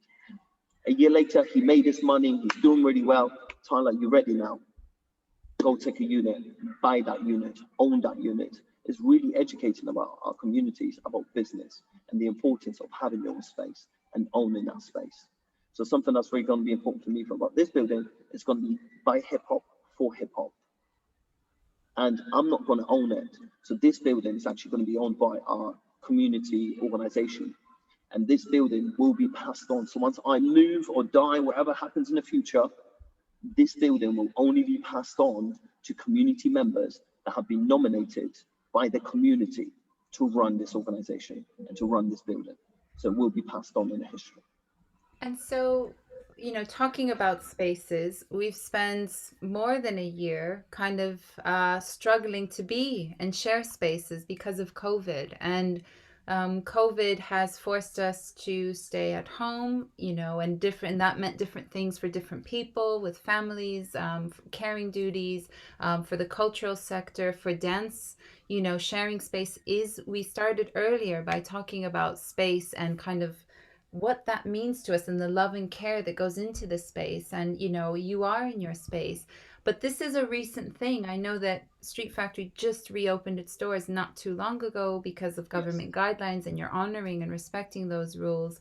But, you know, for a year plus, you've been running, creating change online using the digital. And that is really where the PhD kind of comes in, and kind of looking at what that is, if there's an impact, what impact, how digital technologies have supported that process, facilitated, what the challenges are. And, you know, so that's where, and it's also asking the community members what that's felt like, and how the hip hop pillar, the culture, as well as your own kind of Gorniak method of the five, your five pillars, where that's intersected or where it hasn't, and what the challenges are. And so I don't know, Jade, if you want to talk a bit about that and what you're doing with the PhD right now, and where you are with that. Yeah, I think it's well really important to bring Tyler on as well, because what we're trying to do with the methodology as well, like it's co-created with the participants. So it's not me deciding themes, it's through our dialogue, through our discussions, through that iterative, conversations, and coming back and reflecting on what those themes are arising. And one of the biggest themes at the moment was about communication. So in a digital sphere, we were looking at some statistics, up to 70% of what we say and do is body language, and that's our communication. And how that was kind of lost in the digital realm. So we were doing a lot on Zoom, we were doing a lot on Messenger. Toby and the dancers here were creating dance challenges on TikTok. I mean, what these guys do, talking about adaptability and need. Toby always talks about need, so it's the need of the community. I'm not going to create a program and send that out and it's not fit for purpose. So always adapting, that kind of notion of being like water and changing. So it was a really radical approach, when the lockdown came. Through my observations, you jump online. I think Toby transformed his living room in his house because he couldn't come to the studio, sticking to the guidelines and whatnot, and created all this stuff. But particularly for creating change participants, that support still needed to be there, and even more so, I would say. But yeah, the theme of communication in the digital, and it's something that's huge now. I mean, we're here today on Zoom, we haven't met physically before, and we've been having lots of conversations about the difference between being in a space. I'm trying to link the idea of being here in the space, because we've just come back to in-person sessions, and how being online, I mean, I know for Tyler particularly, it was a struggle being online. Yeah, I mean, I'm very tech-minded, so I had the ability to help and support with Toby's help, the community. So it weren't just helping create change, it was helping like anybody and everybody that, I've got this problem, I can't get on Zoom, I can't get my mic to work, like, what am I doing? Don't worry, I'll ring Tyler, his number, ring him, and we'll sort it out. And that's what it was. I spent, I don't know, a good hour before creating one of our creating change sessions, on and off the phone to people, right, this is not working, right, do this, right. And it was that trying to help and connect everybody without connecting with anybody, because yes, I'm connected with every single one of you that are in this room, in this meeting, but I'm not connected with any of you at the same time, because I can't see you, I can't touch you, I can't it still creates that barriers that humans need. And for somebody like myself, I need to see you. I need to. Yeah, I operate better when you're stood in front of me or you sat beside me. I don't communicate very well sometimes. So on the other end of the phone or on the other end of the Zoom, and it just created that distance, and that I felt like divided and alone from everybody. Yes, I had my family, and like I said before, my partner was absolutely amazing, but there's only, every human has their limits. Do you know what I mean? My partner trying to manage 3 kids, and 4 kids, because she had me to manage as well. I don't do very well. I don't work very well getting caged up. So this whole lockdown and this whole pandemic has been a massive challenge. I've been on the phone to Toby several times. I've been on the phone to Jay several. I've been on the phone to everybody, like, yo, just give me a human conversation, because there's only so many times, and there's nothing to talk about. And I think that's where I struggled as well. But not just that, where quite a few of us struggled is, I like to go home at the end of the day and go, oh, we did this, and I had this conversation, and I met this person, and my partner's like, oh, well, I did this, and we did this, and the kids did this, and do you know what I mean? And well, there hasn't been that. Do you know what I mean? Well, oh, what did you do today? Well, I watched you watch a telly. I watched you do the housework while I did the dishes, and I watched you do this while you all did this, and do you know what I mean? There was nothing like that, and that's all there was. There was nobody lived anything. So it was that making sure that we were connecting with people to make sure we had something to talk about. And I think for me was the online stuff. Yes, I can work with you this way, but I am so limited what I can do for you. Because when you're in the space, I can get 150% out of you. When you're not in the space, I can only ask for 10%. And the 10% is just to have a conversation with me, just to know that you're okay, just to know that you're alive, just to know that I'm still here and you're still there. That's that 10%. Where when you're here in the space, I mean, I challenge everybody in the space. I'll challenge you to walk, I'll challenge you to dance, I'll challenge you to sing, I'll challenge you to do all the most craziest stuff. I'll challenge you to look inside, and you might stand in a space and actually sob, just cry, because you feel it. If you're not in the space, I'm so limited for what I can do for you. And there is a thing for us as human beings, we need energy. This energy here is energy.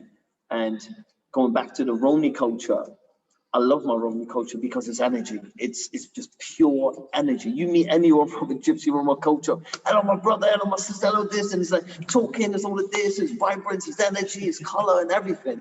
It's beautiful. Yeah, and it's very kind of injective, kind of gives you that lots of power and boost. And I think that's what we miss as human beings during that lockdown. Yes, this is great, it's practical, but it's not feasible for us as human beings to live this way forever. This is where depression, this is where everything else kind of stems from, by being on your own, having that space and time, too much space and time. We do need to interact with other beings, and I think that's really important. Yeah, so the methodology, there are some specific data method collections, but we're doing that through dialogue. So the whole idea, the theme of communication and body language. So those are things that we're exploring together, and having those conversations to co-create those new insights to this new normal, whatever we're going to call it, and if it's going to be moving forward a hybrid. But it was really important for us to keep discussing it throughout the process as well, because, there were times when we didn't really do anything. We just sat in this space, and Toby would just call people out on stuff, or just have jokes, or someone would sing a song. But, going back to what Toby said in the beginning, that anchor, it was always going to be there, no matter what was going to happen, creating change, whether it had to adapt to be online, whether it had to adapt to be in the morning or the evening, or whether Tyler had to ring people up and make sure that they had the tech. I mean, Toby and Joe went to funders and got laptops, got money, because a lot of people didn't have the devices, didn't have the technology. That was the other thing. Yes, that was the other thing that we found a lot of is, there's a lot of people out there. We came across somebody in our Creating Change program had an iPhone between the whole family. So everybody was trying to do their work on one phone. It was. On that note, you had a request from the schools, so all the children had to do the work. The mum wanted to keep up with the family. It was just mayhem. So one of the things we found that, okay, we got to do something here. What do we do? So we knew a couple of funders that were giving money away, and we said, okay, we want to buy 10 iPads, 20 laptops, and then we organized another organization after that gave us even more laptops, and then Tyler had to wipe them, clean them, and then we had to deliver them. So that allowed so many more people to get connected. We talk about poverty in life, and food and clothing and transport and all this stuff, but the technology is so major to us now. This is a day-to-day, and we expect everyone to have it. Not everyone has it. And during the lockdown, we really realized that. So we reached out to communities to make sure they could access to everything.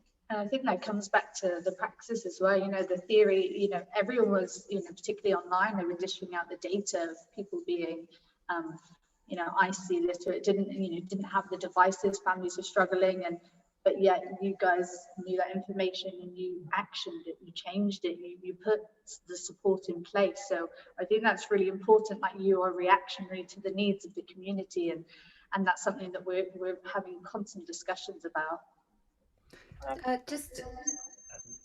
For a question for the three of you, and then we can open it up to questions from the floor, more questions from the floor.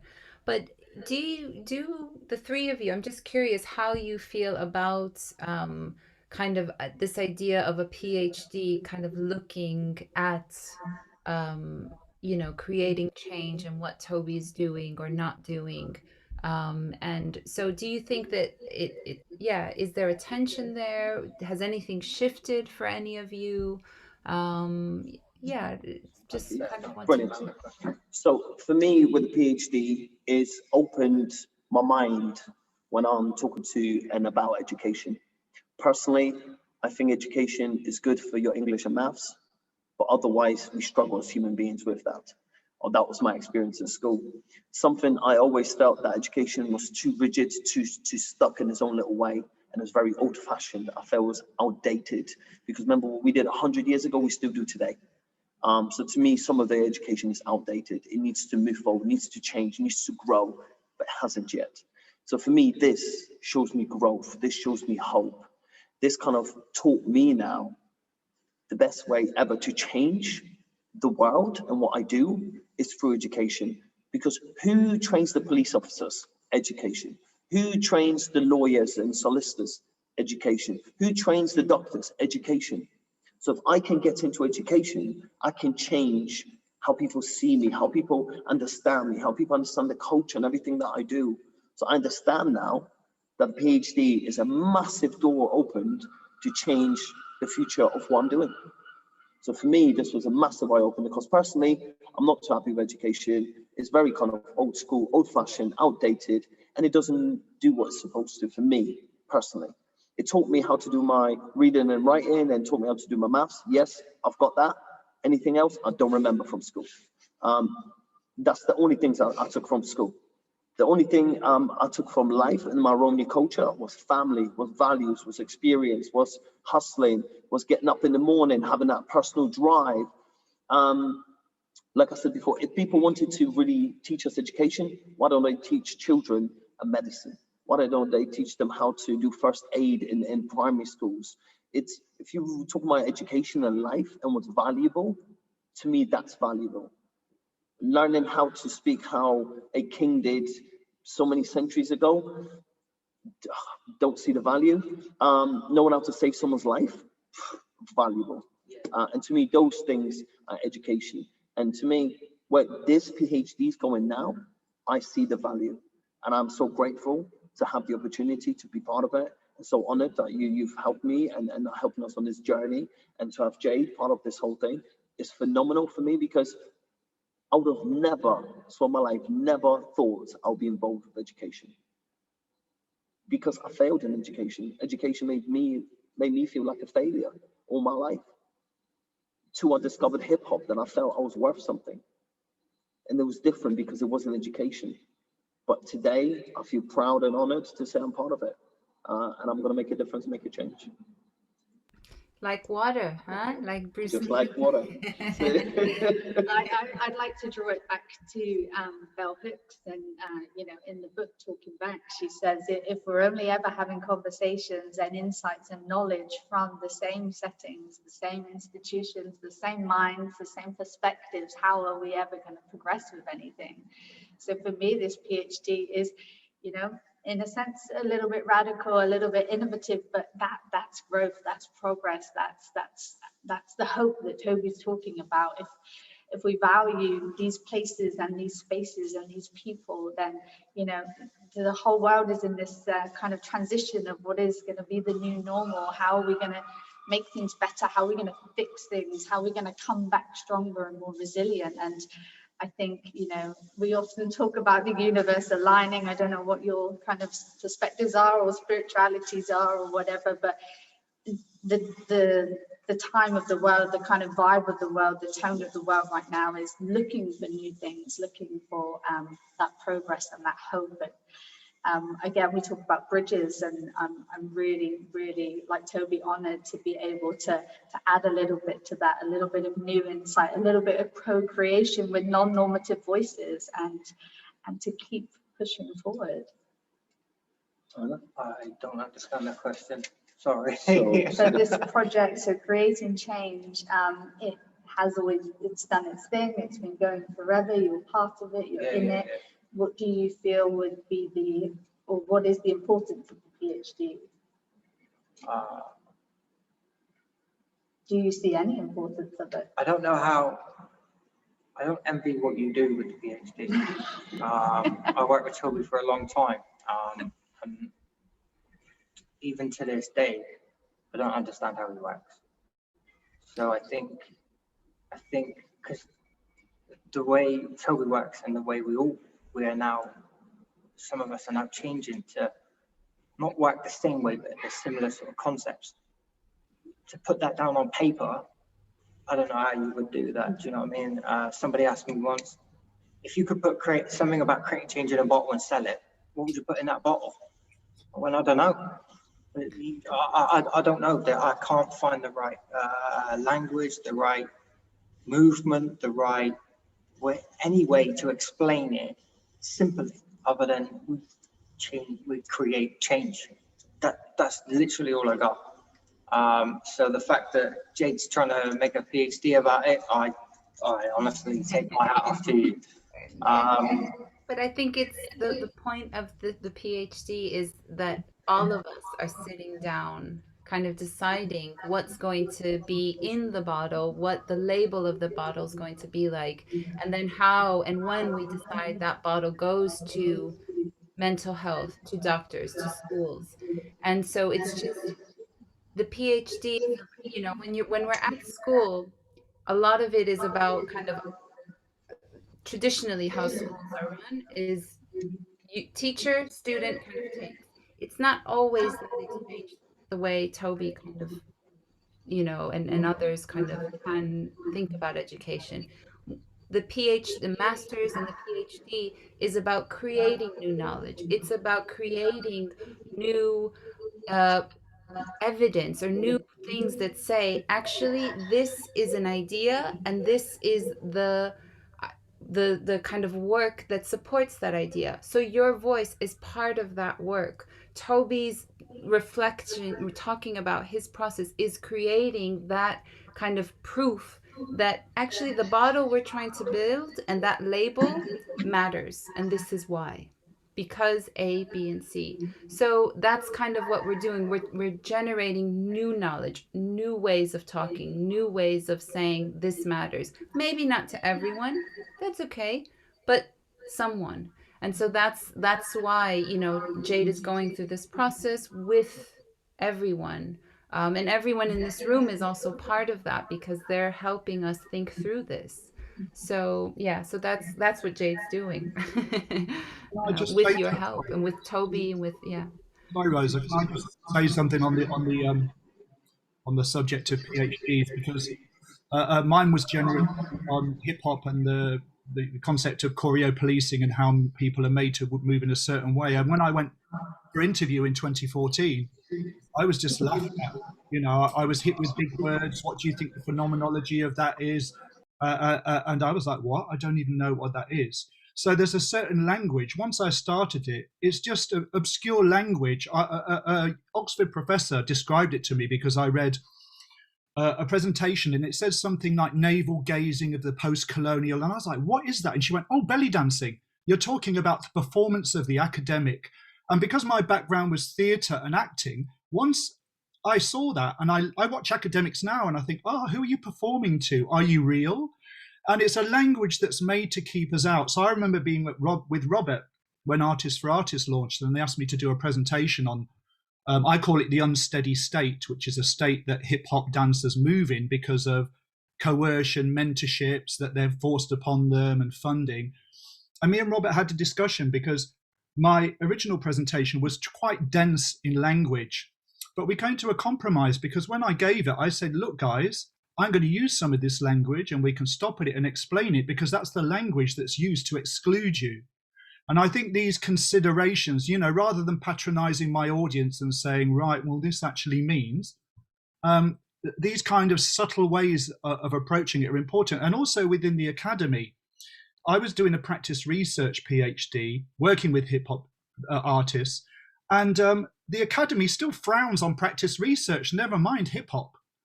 You know, as a valid way of producing knowledge. And of course, for me, embodied knowledge is far more, valuable than theoretical knowledge. But it is that language, learning that language which really is just the way we speak, except it enables us to be obscured. And I think that idea of being in the academy, like you're doing, is your chance to also challenge those structures. I challenged the structures of how I was being assessed. I got re-edited, and I edited and edited until they had to accept what I was saying. And so it's easy to meander in their structures and say, yeah, okay, I'll get my PhD. But I think the value of it is being able to shift the structure. And also for me, I've never used it for getting a job. It just expanded my mind, and there was no going back after I saw the coercion and its intricate nature. So well done. Yeah, well done with that. I just wanted to share that. Thank you for that. Thank you for that. And I know that there are lots of questions in the chat, but we are coming up to the end of our time together. Hopefully this is the first of just an ongoing conversation. I want to thank everyone that's been in the space.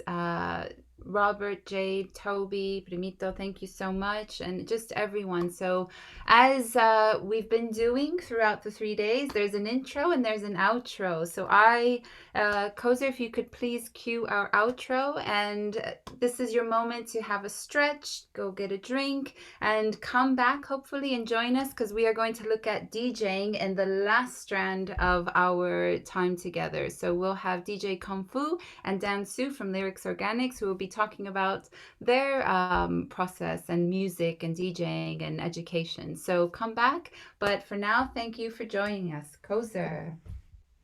And this is a song that from Toby that they made from their Street Factory family. So this is their original music. So thank you. J-Man,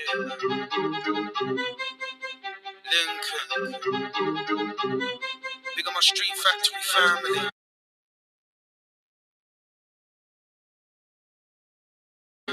Hey, hey, hey.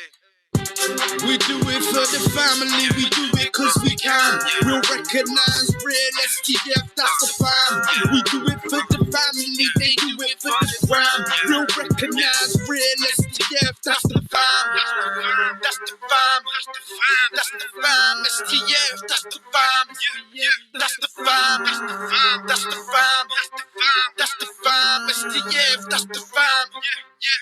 Me, flower, bloom, in a dark room that's far from the truth. Need a spark for the youth, bars hard in you, cause they start as a part of something larger than you. Don't know me, don't tell me I won't be. Only see how you've chosen to see. My eyes wide open, they show me the key. Now light shines over the street. Street factories, we rebuild the back streets. We're the plan B, close we keep the family. That's him and her and them and us, do you understand me? Creating change, still stay the same with your face to face, never switch up. Making it day by day, never give up. Take the pain and take your aim at fate much bigger.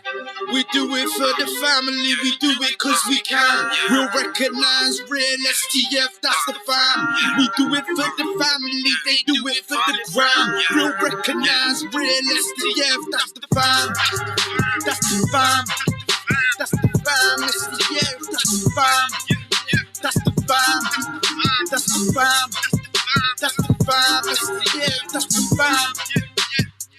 Say I can't change, but they don't see me. Say I can't learn, but they won't teach me. No right, no reason, man, this life ain't easy. Real, recognize real, but some young ones don't even know themselves. Telling someone that no one don't do no help, now it just doesn't go so well. Say they can't change, but we see them. Say they can't learn, but we'll teach them. Peace, love, freedom, that's the reason. Say they can't change, but we see them. Say they can't learn, but we'll teach them. Peace, love, freedom, that's the reason. We do it for the family, we do it cause we can. We'll recognize real STF, that's the fam. We do it for the family, they do it for the gram. We'll recognize real STF, that's the fam. That's the fam. That's the fam, STF, that's the fam. That's the fam. That's the fam.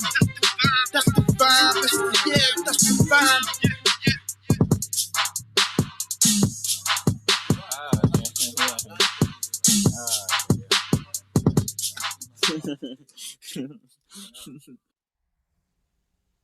And thank you. Thank you.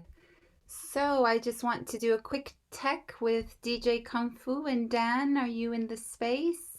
Yep, I'm here. Yes, there you are. Can you hear me? Yes, I can.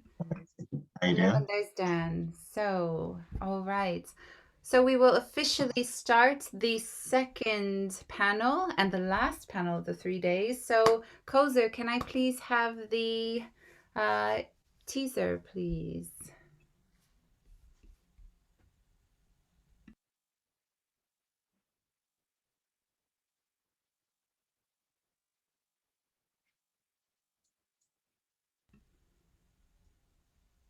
So just for those, some people have stayed.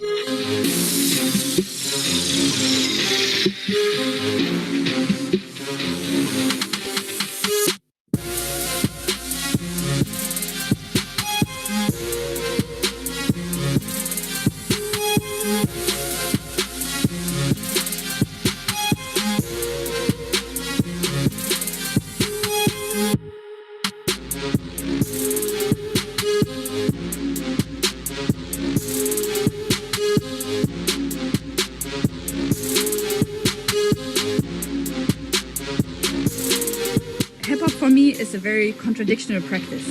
It always depends on the perspective and on the context, where I am, in which country I am, what do I do in hip-hop culture.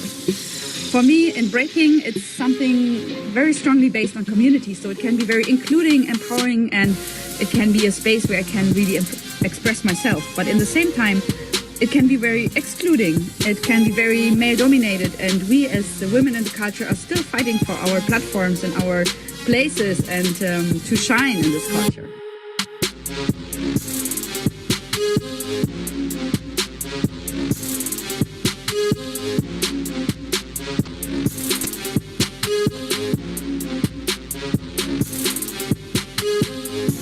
Hip-hop for me is where culture meets arts. It's a shape or form of expression of your deepest roots and feelings, as well as who you are as a person. Hip-hop is culture, self-expression in many forms. Hip-hop guides me creatively, hip-hop guides me in education and as an educator.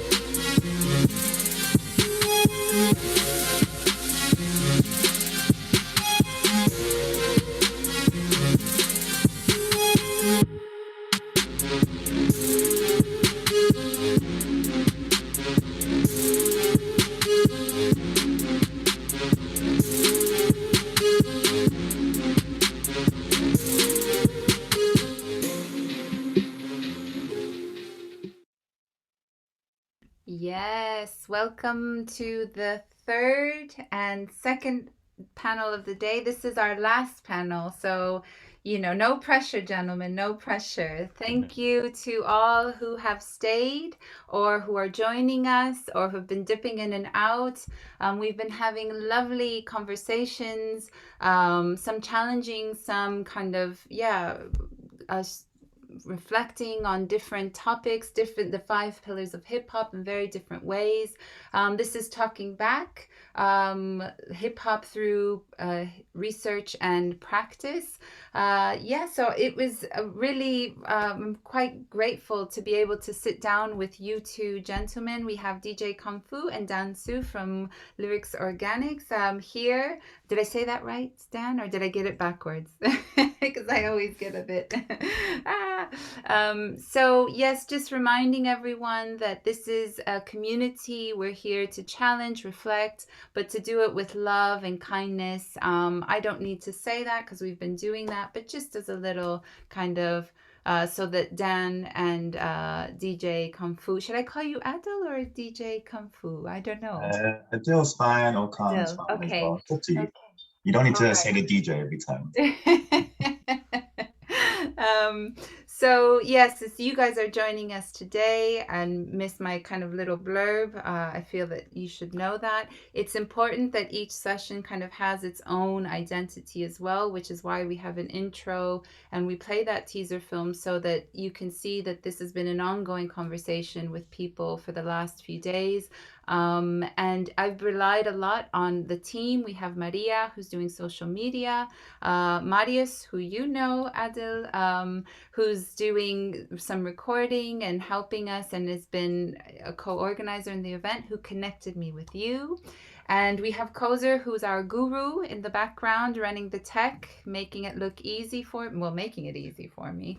And so, yes, any questions, comments, concerns, anything with the chat that is not working, do just let us know, ping Kozer or Maria or Marius. And yes, so without further ado, it's great pleasure to welcome Dan Su, who is the founder and director of independent event production company Lyrics Organics, a design consultant for groundbreaking programs to major youth organizations and charities. He uses music, poetry, and cross-disciplinary approaches to amplify social action. He's an international facilitator across disciplines, including event management, social activism, performance, poetry, and live music. He fuses innovative practice as a freelance lecturer, speaker, and workshop tutor. Dan has an industry-wide reputation as a flag bearer for imagination, intelligence, and innovation in live performance and arts education. And he's in arts and entertainment, events, education and change, and disruptors since 2009. I love it. And now we have the hardest working man in DJing, and this is Adil DJ Kung Fu, who has been an active DJ for breaking and breakdance and street dance events for over 10 years. Having made his start in Birmingham and eventually settling in Manchester, he frequently travels across the world to play for high-level competition events. He is also a director of Boom Bap and Breaks, the Breaking League, and a member of the Breaking GB board. So thank you both for coming. Thank you. Yes, when I asked Marius, I said, who should we bring? What do you think? He said, you must have DJ Kung Fu. Like, you just must bring him. And I started looking and I was like, absolutely.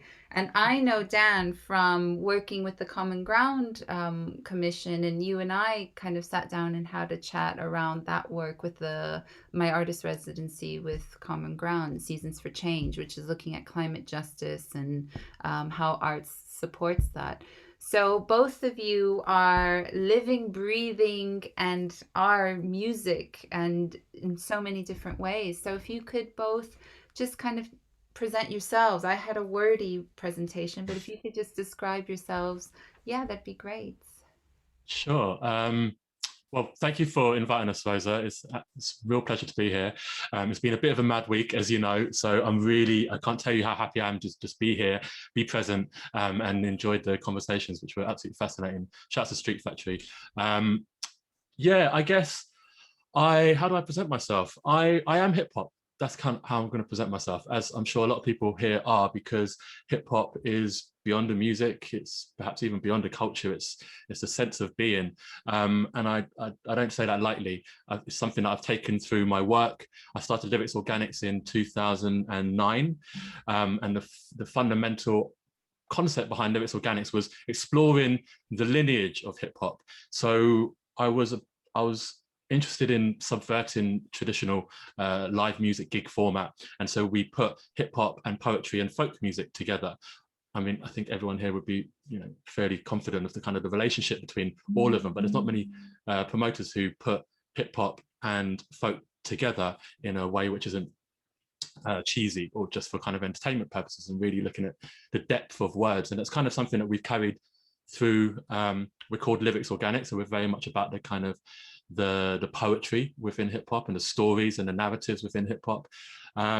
And yeah, I'm just really happy to be here. I guess to give you a little bit of a quick summary, because I don't want to take up too much time talking about myself. At the moment, as an organization, we do two things. One is the event, so we do everything from small acoustic or poetry gigs through to big festival stages. So we run a stage at Glastonbury Festival called Rum Shack, which has had people like Akala, Four Owls, Kate Tempest, Koji Radical, over the last few years. And then, excuse me. And then the other thing that we do that you pointed out, Rosa, was the education. And that's kind of the bread and butter of what we do, and really looking at how we can use hip hop as a vehicle for change, in short. But essentially that's ranging from doing music production and beatbox and rap workshops with school kids or in university, but then also using hip hop principles to explore things like event management or social action as workshop programs. So yeah, that's a little bit about what we do. Fantastic, fantastic. Yes. And Adil? Wow, that was quite a great background there, Dan. My start sort of into hip hop culture began around 13 to 14 years old when I first got into breaking. So I used to dance when I was younger.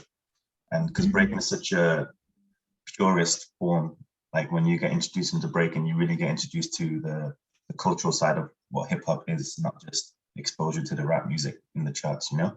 So started young and then eventually moved into DJing, which was also by accident.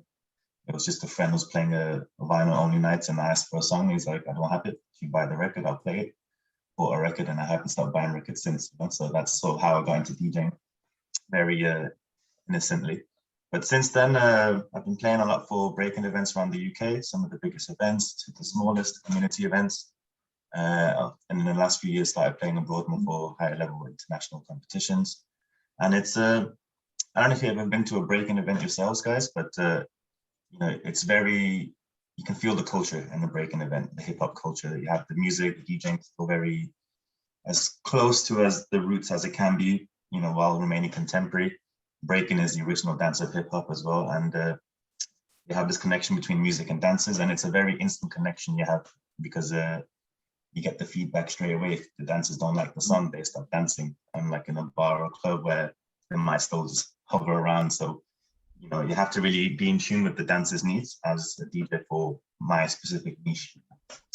And then along the line, fusing all of that together, started doing my own events as well called Nothing Breaks, which is a non-for-profit startup in Manchester.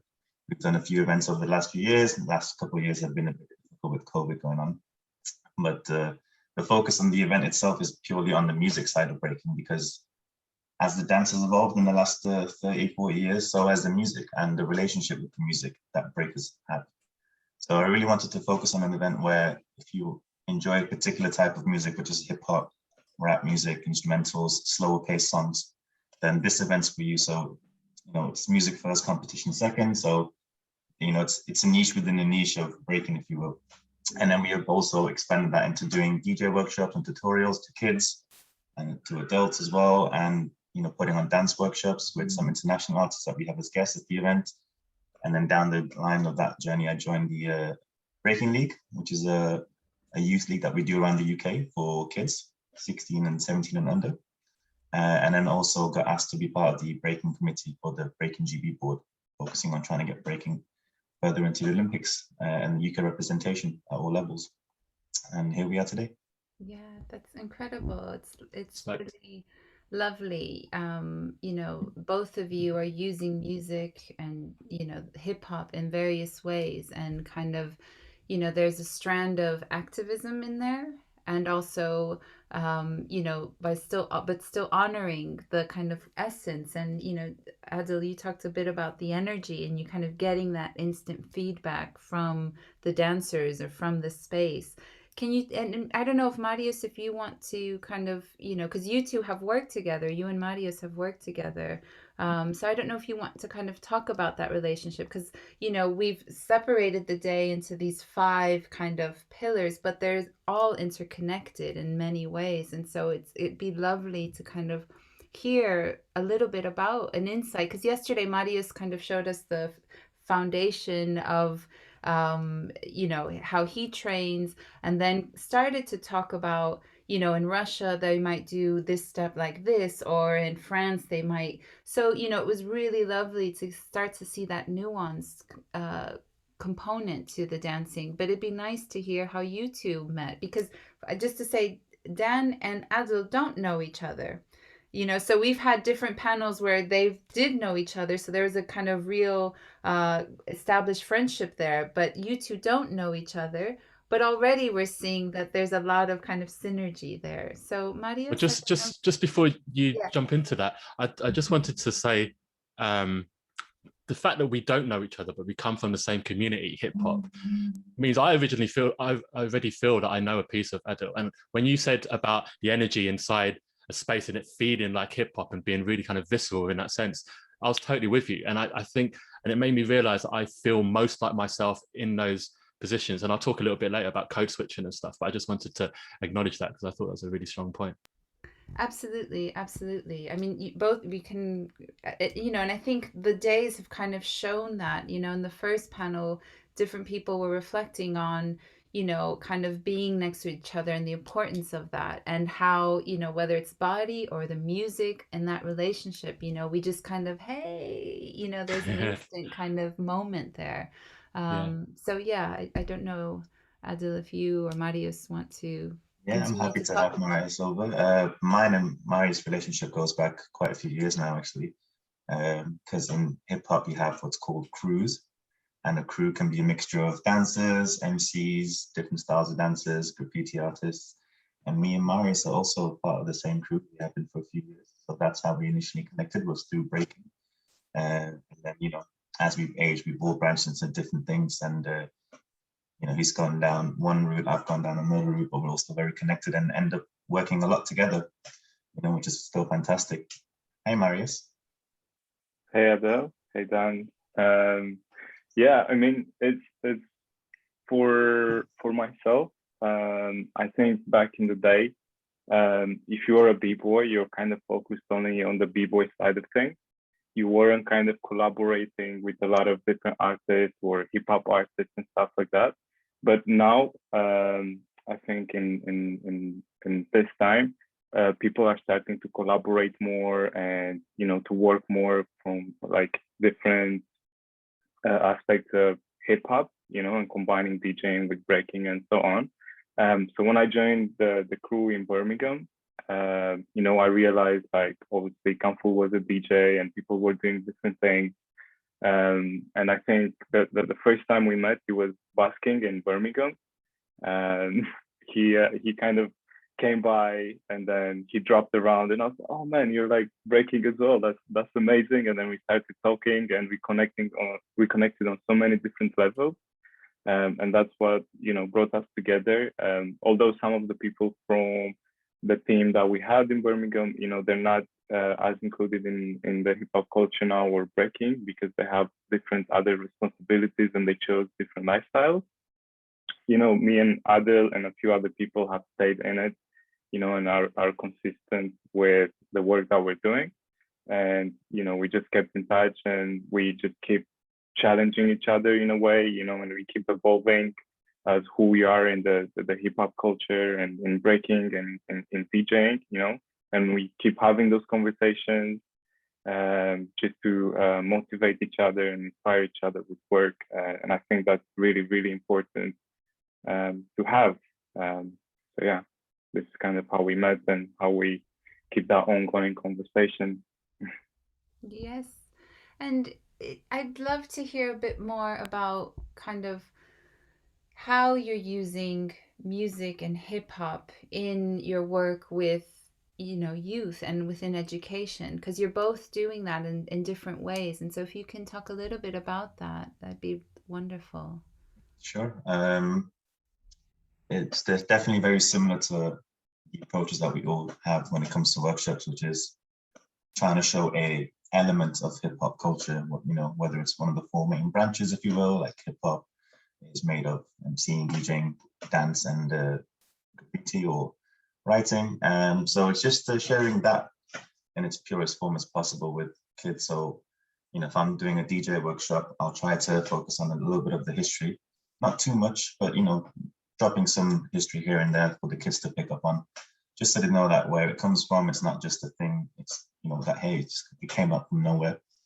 So, focusing on a bit of history and the style of what DJing used to be like in terms of the block parties that we had that people were doing in New York to then what street dance competitions are. So the specific techniques that you might learn in this, but also trying to be as general and open as possible because you want people to sort of have an experience of everything, see if they like it, and they might like, you know, a few things here and there, the whole spectrum of what you introduce them to. It's trying to just get them to get hooked, because then that's their way into exploring further into the culture. You know, it starts with an interest, an innocent hobby, or I want to learn how to do that cool flip, you know, to then immersing yourself in the culture. So it's providing that entry and gateway, I think, for the youth workshops that I've done anyway. Yeah, I think what's interesting about where hip hop is at the moment is the relationship that young people now have with hip hop. And so just to be a little bit disruptive, we're at an interesting point where a lot of hip hop culture is permeated everywhere we see, but a lot of kids nowadays aren't necessarily listening to hip hop. They're listening to UK rap. They may be listening to other kind of evolved, you know, part of the evolution and the lineage of hip hop. And everyone here, I'm sure, is you know, kind of rooted in that kind of traditional hip hop culture. And what I find often is interesting when we're in youth workshops is it can go either way. Sometimes we use hip hop as a vehicle and as a technique and as a culture. And I think there's something really important about that, because as a culture, you know, you could go and teach a certain type of dance or a certain type of musicianship, but it may not have the depth of the culture which permeates our language today, and also our dress sense and the way things that we watch on TV. And I think it's interesting because it's about trying to find the right amount of hip hop, or the right kind of approach or the lens to use hip hop as a vehicle. Because sometimes we have gone into workshops. For example, we did a whole hip hop workshop week, and we planned out this really deep 5-day program. And it started with a real like history lesson, and then it went into beatboxing, and then they used that beatboxing to create music, and then they have DJing and all this kind of stuff. But it didn't go down very well. And it wasn't because the quality of the content wasn't great. It was because the kids were listening to different music and their frames of reference were different. And so when we brought that into a space, we were kind of fobbed off a little bit like the older guys talking about older music. And so when I'm, not that I believe that obviously, but I think it's an interesting kind of balance to strike as a facilitator, because sometimes when you say you're going to do hip hop workshops, it's seen as something different to young people. So we approach things really carefully, and we try not to be 100%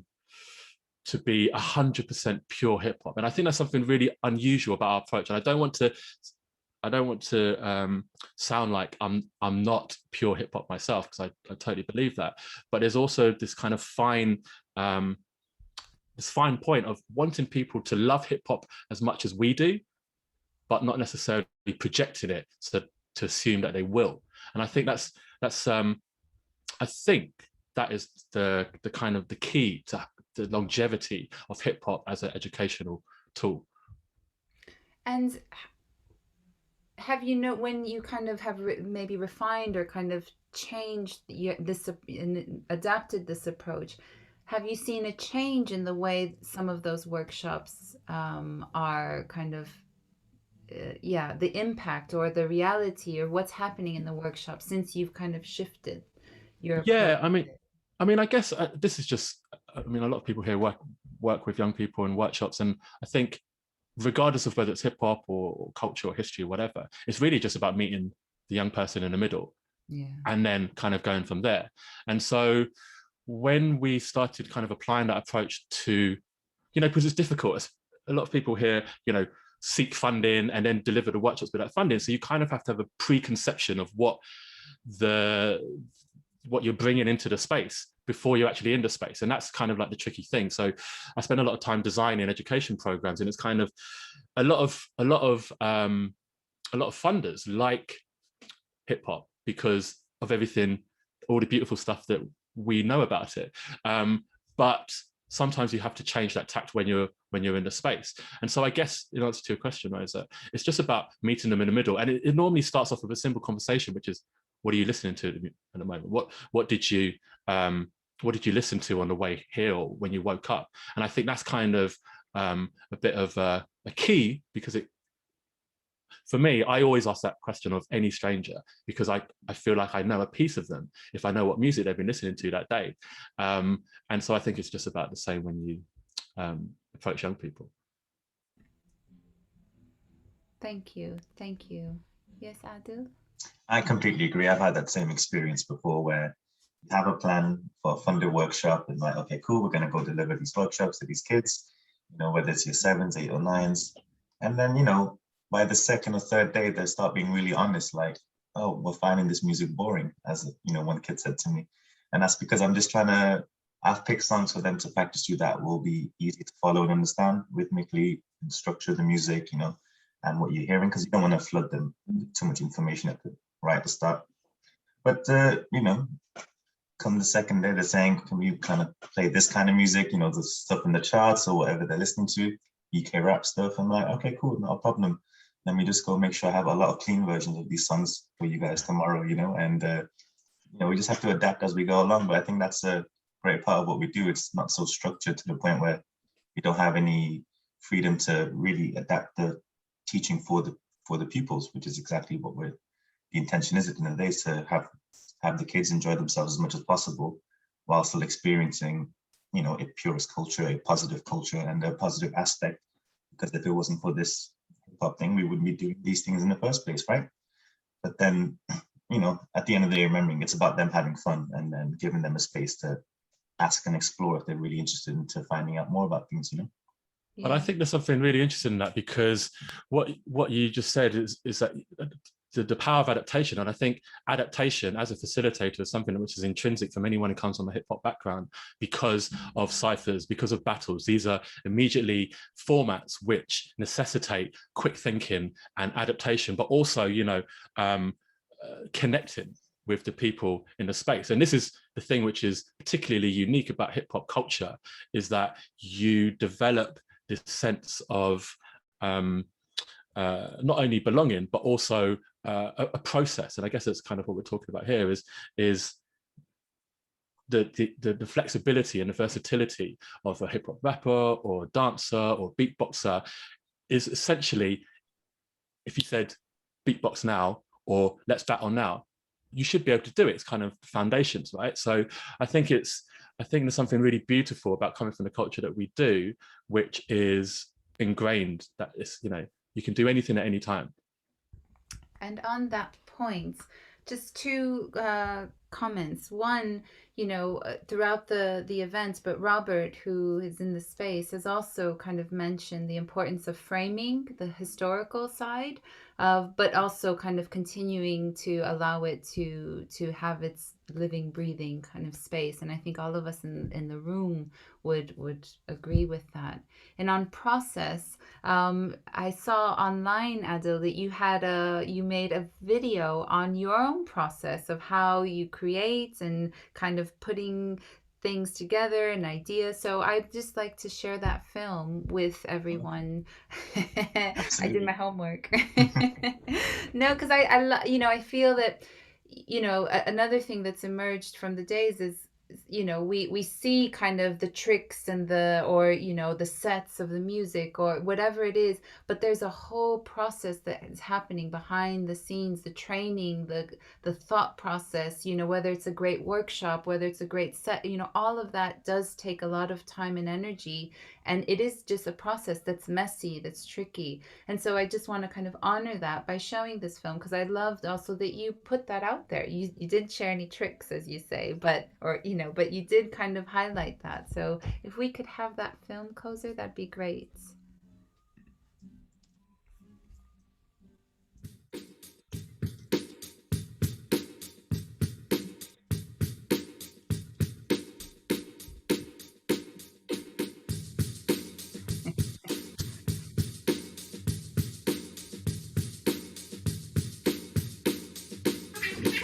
They challenge me, I beat their butts one by one. Are you ready?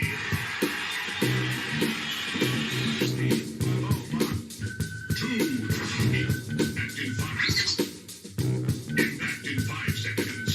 4, 3, 2.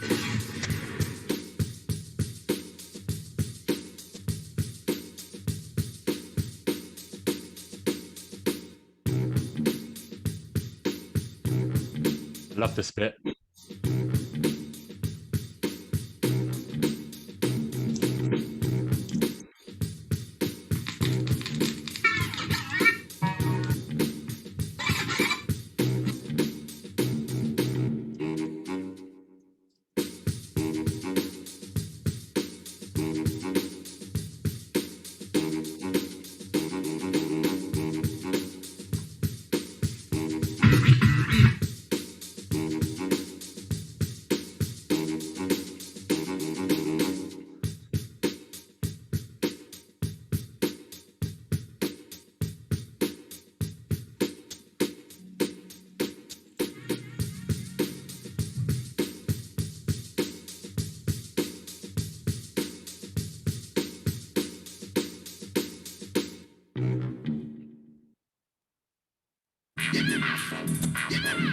Impact in 5 seconds. 4, 3, 2. So yes, so there's a lot in there, lots of coffee as well, but there's a lot, there's a whole process in there of, listening, thinking, finding music, buying music. And so I'm curious about that. We started to talk a little bit about kind of sampling and, that commercial side. So can you kind of connect the dots for me of how that works for you and what sampling means for you and how that works in your process? Okay, sure. So with anything, whether it's a mix, an event I have coming up, or preparation for a set, or even just practice sometimes, it really begins with the intention and what the purpose of said piece is going to be. So whether it's a mix that I want to be played in training sessions by breakers around the world, or whether do I want it to be a session or a mix you can listen to in training and also while you're driving, or a mix where it's just for while you're driving your car or you're going to work, so that could be something when it comes to mixes. And there's also many more ideas like, okay, I could make a mix where it's just disco breaks. I can make a mix where it's just organic breaks from just records. Okay, I can make a mix of contemporary funk and Australian funk. You can really specify. So I think that's where my starting points are. And that relates to my process with events as well. If I'm playing for an event where it's a community-based event, there's more kids battles happening, it's in a smaller location or a smaller town, and I'm going to go with a different kind of feel compared to playing an event that's a live stream competition in a big stage or theater, for example. It's a completely different vibe and audience, and also where you're playing. Country to country, you find a difference as well. Like within breaking, people have their own preference. It's not just like it's one complete genre. It's a genre with where you take influence from many different styles and you sort of, mix it all together, and that's your breaking soundscape. And relating your question to samples, when it comes to break DJing, the idea really behind it is, do you have a song that no one else has? Which is this whole no biting principle that we have in hip hop, which is across all the domains. The idea is to be as original as possible. Don't copy someone else's. If you're going to do it, at least innovate it. Don't just bite, as the term is. So it really starts with, do I have songs that no one else has? Do I have the songs that are what we consider foundation today? And relating it back to samples. So I'm playing a live stream event. It means, okay, I can't be playing samples because of copyright issues. So now we have to play songs that are self-produced or produced by DJs and producers from within the community, specifically for competitions. So that changes the sound itself as well, because originally you'd be looking for the break. So all the records I have, if I'm looking for breaking or play records to play for breakers, I'm looking for a break in the song, which to simply explain is just the drum section, the solo, the percussion, where all the other instruments fade out. And it's like, it could be a short loop, it could be a 2 or 3 second loop to a whole 2-minute section. It really depends on how much you did and how much editing you do sometimes. But that's the idea. And now we're getting to a point where we're not able to do that for some of the bigger events. But the smaller non-stream events outweigh the few big ones that we have. But obviously, people tend to follow and model themselves after bigger events, more popular people, as in anything. So that's quite an interesting time when it comes to the music side and breaking culture today, where in the last few years, we've seen a shift to live stream events, to then changing the soundscape, and to DJs also just wanting to produce, because I think production is a natural progression of DJing anyway. Because if you're manipulating 2 records, essentially you are producing, because you've changed the sound, you're making it sound how you want it to sound in that moment, you know? So we are seeing a shift now where we have a lot more independent produced music. We have events with their own libraries, DJs to play from, and it all relates to simple things like copyright issues or you know, the event itself, for example. And with breaking going into the Olympics in 2024, it's going to be interesting to see how that is going to be broadcast or showcased to the world. Because again, you know, it's a big platform. It's an introduction or entry point for millions of people, you know, if you think about it. So how do we present that to make sure it's as organic as possible, but still suits the event as well, you know? And music is a big part of that question.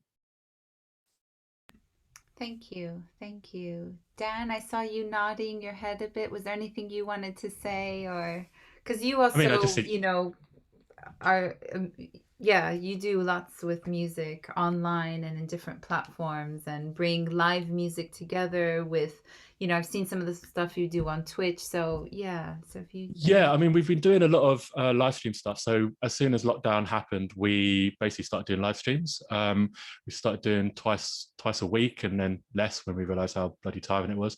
But yeah, it's hard to kind of capture what we do in a nutshell, because it's more about a philosophy than necessarily a set format of thing that we do. But yeah, a lot of what we do is about bringing lyrics and words together with music. So almost deconstructing the hip hop foundation, which is, you know, taking samples and bringing them together and then getting someone to rap over them in its kind of most basic form. We look at we almost create our own samples. So for example, we did a project since 2014 called Unfold, where we were working with young poets. We brought them together with a classical string section, jazz percussionists, sometimes beatboxers and animators, and it was a big kind of all singing, all dancing show. And it was interesting because, again, it was looking at how you could deliver a message which is fundamentally hip hop into different institutions. So we purposely brought together a string section because we wanted to explore whether hip hop and poetry, or rather hip hop and spoken word, could sit within cultural institutions which would traditionally only play classical music. And we kind of knew what was going to happen, but we wanted to push that and test it anyway. We did the same with books. So we printed spoken word as written poetry to see whether, this was part of the same project, to see whether publishers would take on board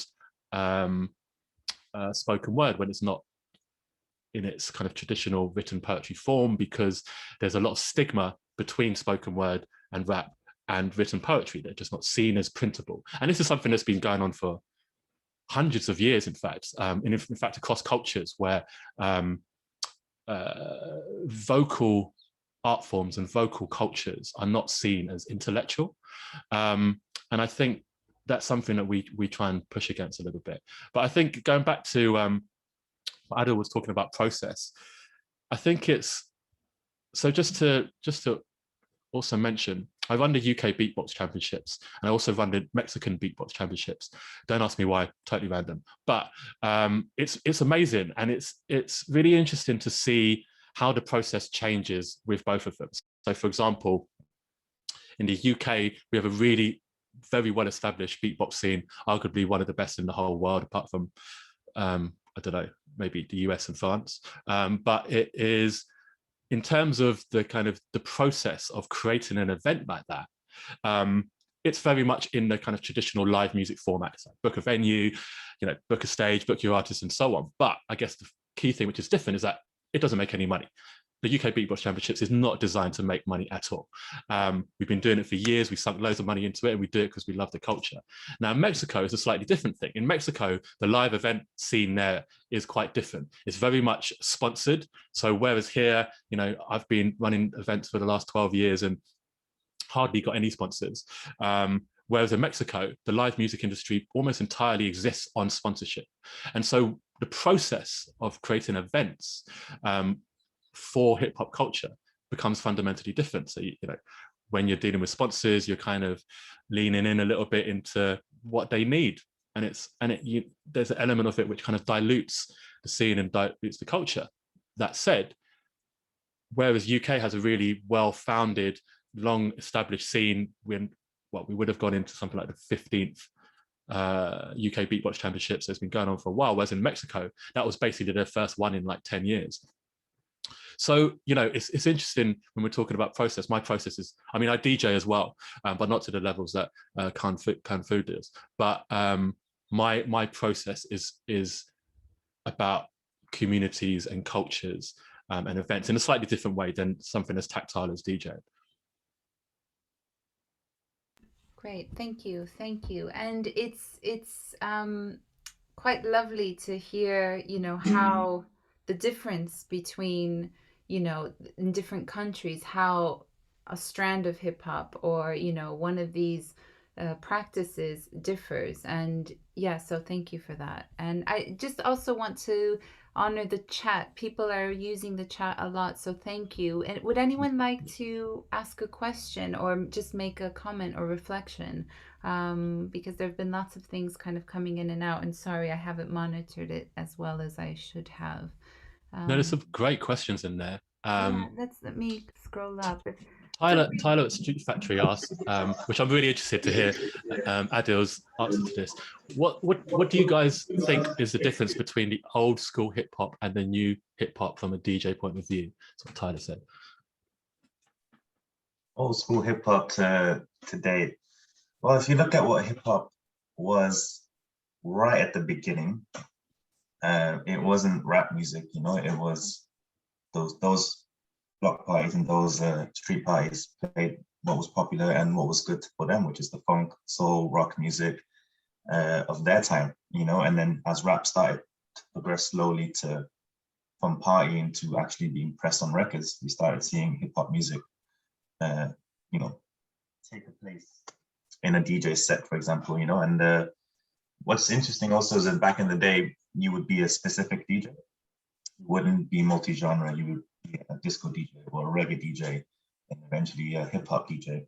Whereas today, DJing is, you have to be multi-genre. You have to be able to dabble in a bit of everything, depending on what kind of set you're playing, and also because of people's interest today. You know, anyone who gets into DJing, and I'm sure Dan can vouch for this as well, you want to play music that you like, you know, at the very beginning. So if, you know, everyone's interest isn't just one genre, today kids are listening to a bit of everything. So we're getting the idea of a multi-genre DJ being the standard, you know. And I can't remember who made this comparison, but it's resonated with me ever since. Is back in the day, if you'd go out to clubs or bars, you'd be going out to listen to the new music, like what's new, what's hot now. Whereas today, you're going out to clubs and bars and you're expecting to hear music you're already familiar with. Okay, what's new and what's hot? Yeah, but I've already listened to it on my phone, on Spotify, and I don't want to dance or I don't want to listen to songs I'm unfamiliar with, you know. So we've seen a very big shift, and at least the big cities, I think there's still very, you know, few bars and pockets where that is appreciated, and you can play, you know, a set full of songs where people might not have ever heard the song and still be a great set and for that place, but it's less common so now. So I think that's a big difference I've seen between the old school and new school. And regarding and relating that to specifically to within hip hop, you know, the sound has changed. Rap music, to be specific, not just saying hip hop music, but rap music is so different in the 80s, the 90s to today, where, you know, if you take a song from 2021 to a song from 89 to 95, like you won't ever think like, oh, we got from here to here. And I'm not saying that's a bad thing or a good thing. I'm just saying that's a thing. And you have to adapt. You have to realize that hip hop is a contemporary art form. It's never going to be the same. You're always going to have the purists. 90s was the best music with hip hop, you know, and we all have that phase. Even I've had the phase where I listened to nothing but 90s rap when I was like 16 years old for 2 years straight, you know.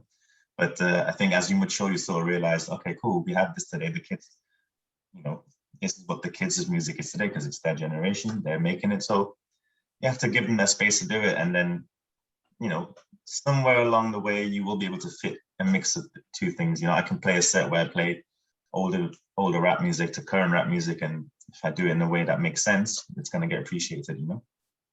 I think that's a really powerful point, and I think that it's important to remember that hip hop is not ours. It's not ours. Like, it feels like it's ours.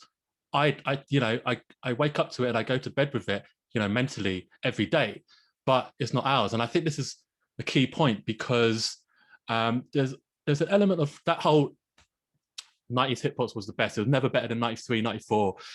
And I feel like, you know, every other day I feel like that. But I have to kind of break myself out of that, because it is evolving. And like you say, it's not recognizable, the rap from today from, you know, when I was a kid. And I think the key to longevity of hip hop as a culture is recognizing that it's constantly moving, and that there is never the best time. You know, when Marvin Gaye dropped What's Going On, it was a total departure from anything that Motown had done, and indeed any kind of R&B and soul, you know, from the whole catalogue of, you know, 60s and 50s Motown. And when that dropped, people were like, well, this isn't R&B, this isn't, you know, but it, you know, time is the kind of testament to that. And what I think is particularly interesting is that it always comes back around. We always know it comes back around, but it's always a surprise when it comes back around. So I'm going to suggest that in about 10 years' time, you will be having, or maybe less, you'll be having rappers and producers sampling rap songs from the 90s and even the 2000s, and it will come back around.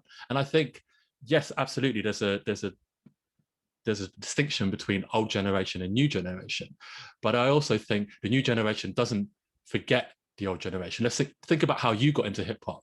Like, when you got into hip hop, as soon as you started understanding everything about that part of that niche that you're into, you started doing your history. So it's important to remember that young people aren't stupid. I'm not saying that anyone here thinks that, but there is an element that even I have, where we assume a kind of wisdom of the older generation, where actually, and I think particularly now, that youth wisdom is so accelerated, because they can know, you know, I was a massive UK garage kid when it first came out. I would, you know, be hotboxing Ford Fiestas, listening to pirate radio. That was like, apart from hip hop, that was the other half of how I grew up. And now there are kids who weren't even anywhere near born by that. They weren't even an idea in their mother's head, who know an entire back catalogue and history of UK garage, and the same applies for hip hop. But hip hop is a little bit slower, partly because the new generation is so rapid and it's so forceful that there is a whole world of new hip hop or rap to enjoy. And I think it's, for us older generation and the people going into workshops and teaching and so on, it's a constant tightrope to walk. And I'm not saying I get it right at all, but I think there's something very, I'm really interested in the kind of cultural evolution and kind of cultural theory, I guess, and kind of bringing it back to the kind of academia element of it. I think the kind of the future of rap and the future of hip hop is underwritten and kind of almost ignored.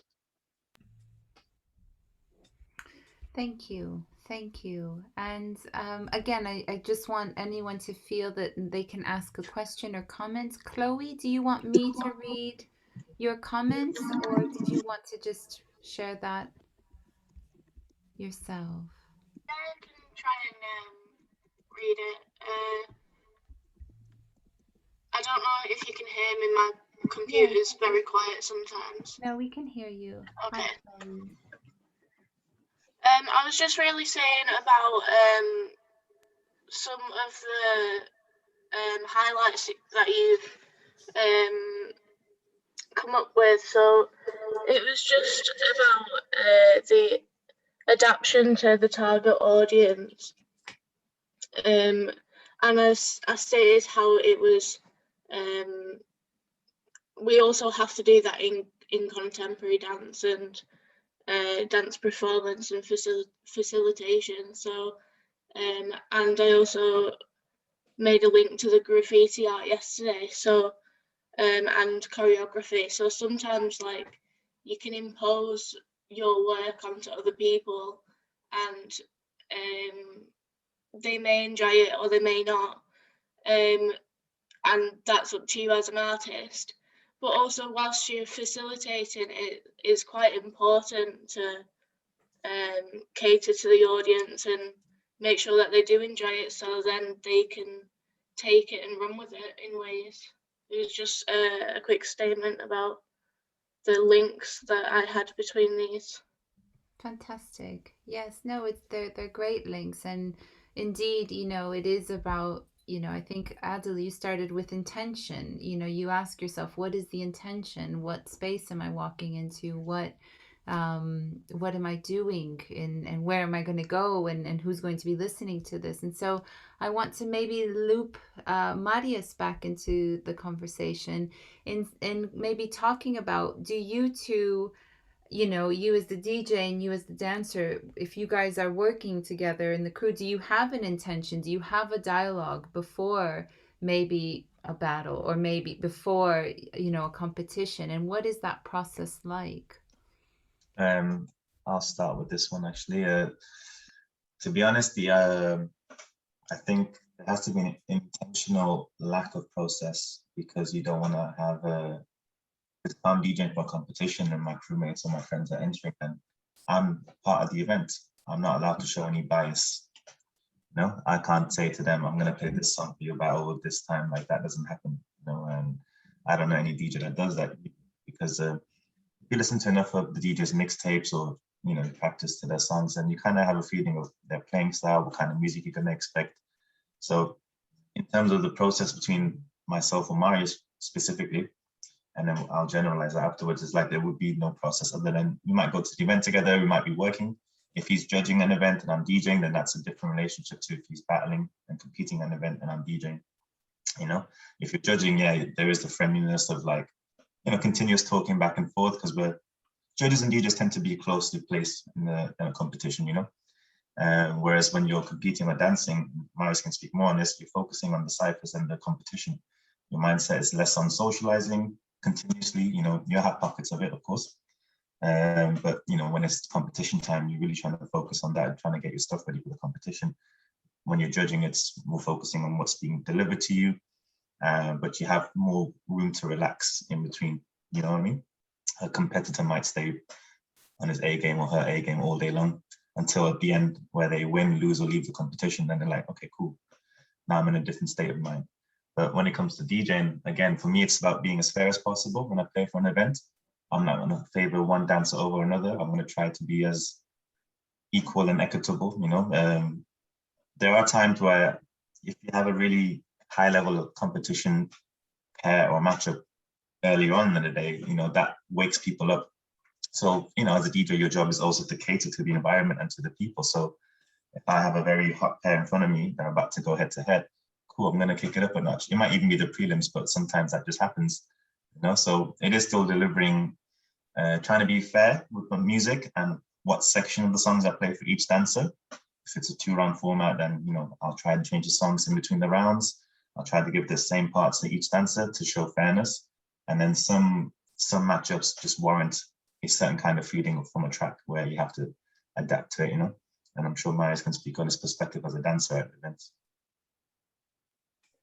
Yeah, I think that's a very diplomatic view on viewing things, but breaking is all improvised. So there's nothing choreographed, but it's the music that's being played at the jam or at an event. It very much impacts the way you perform as a dancer. But we don't prepare in advance anything. So we for example, I know if Kung Fu is going to be at the jam spinning, that I'm going to have a good performance because I kind of know his music and I know how to vibe to his music. Like, even when I train, I put his music on SoundCloud and I train on his songs. So I think that's kind of the only preparation in a way you have, like unspoken prep, like you just know what's going to be played. But I think the music is so important because that affects me. If I go to a jam or not, or if I attend those events, and talking about the gap between the generations, like a lot of the B-boys or the B-girls, the young generation, if they're not, if the music is going to be, boring in a way, they're not going to perform as best as they would do if it's something that really speaks to them, you know. And I think that's really important. And I think the points that Kung Fu and Dan made are really important to bridge that gap between generations and understand the young generation from a movement perspective, a musical perspective as well. Because in breaking, you know, some kids don't really find some of the moves really cool anymore, you know, like just spinning on your head, or, you know, so it's very much a trendy thing, and social media also influenced that a lot. And what the young people that go into breaking, they see on social media, that's what they're expecting breaking to be. So, you know, social media is really impacting the way the young generation sees breaking, or the young generation sees hip hop and music as well. So I think it's just an educational point of view where, you know, the things that you post and the way you try to educate and use social media should be towards the education of the young generation, you know, and to get them into hip hop and the right way.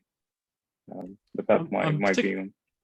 That's really interesting, Marius. And what I find particularly interesting is the relationship you have with Adil, because what you're really saying is that there's this kind of symbiotic relationship that's going on, that the two of you couldn't exist without each other in that space. And what I wanted to compare that to was the beatbox battle scene, because I was really interested by what you were saying, Khan Fu, about that process of, you know, the kind of the battle and the energy and the preparation and the process that goes behind it. Because the beatbox, the solo beatbox category is almost diametrically opposed to that kind of symbiotic relationship, i.e. you're talking about one guy. Normally there's very few females in the beatbox scene, and we're working on that very hard, but there are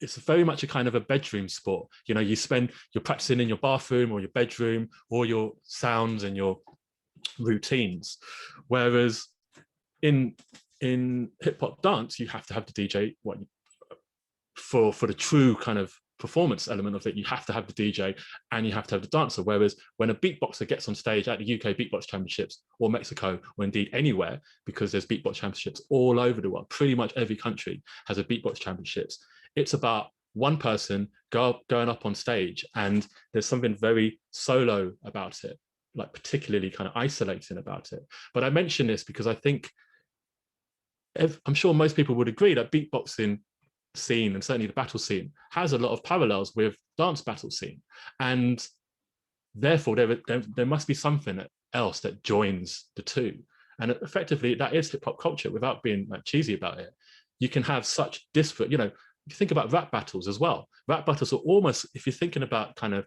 the relationship that people have in a cipher or a battle, it's kind of the in-between point of that solo of the beatbox and the kind of the symbiotic of dance, and all of these different pillars have their own kind of evolution and their own relationships, but come from the same place.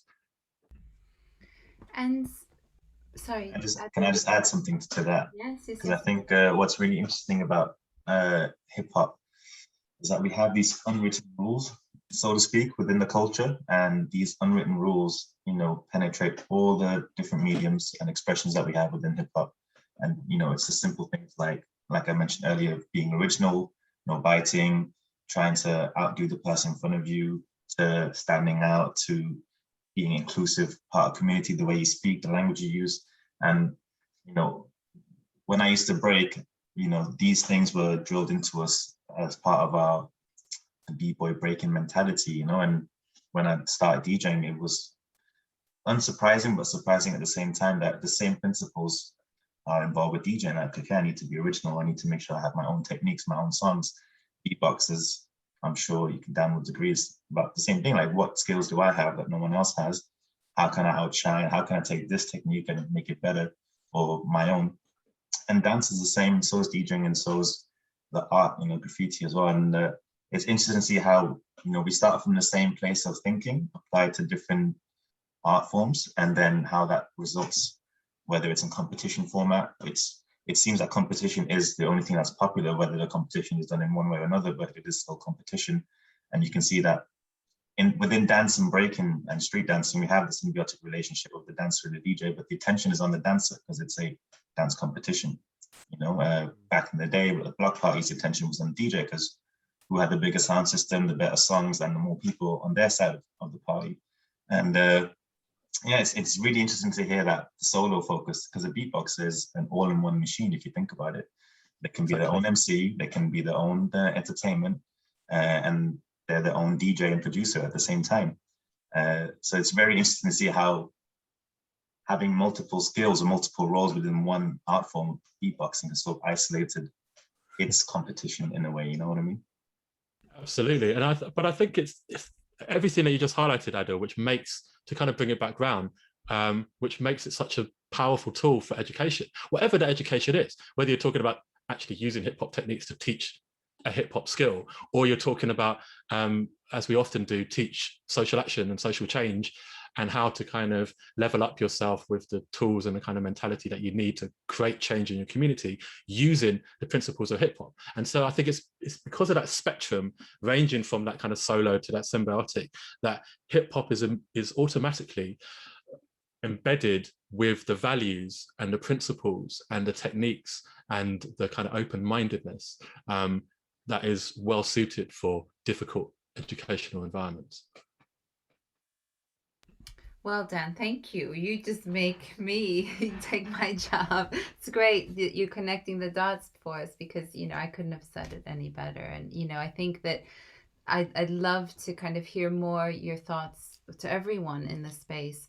You know, we've been talking about references and biting, and, you know, how does that change? Because the three of you have traveled throughout the world, you know, using your craft, and in various ways, in different countries, in different contexts. So how does that work? You know, are there certain like UK references, or are there some, you know, so how do you, you know, navigate that? How do you know, like when you go to, I don't know, Sweden, you know, what might their references be, and how do you get a sense for that battle? Or, you know, so I don't know if you guys can talk about that. And, you know, Mexico, what has that been like with beatbox?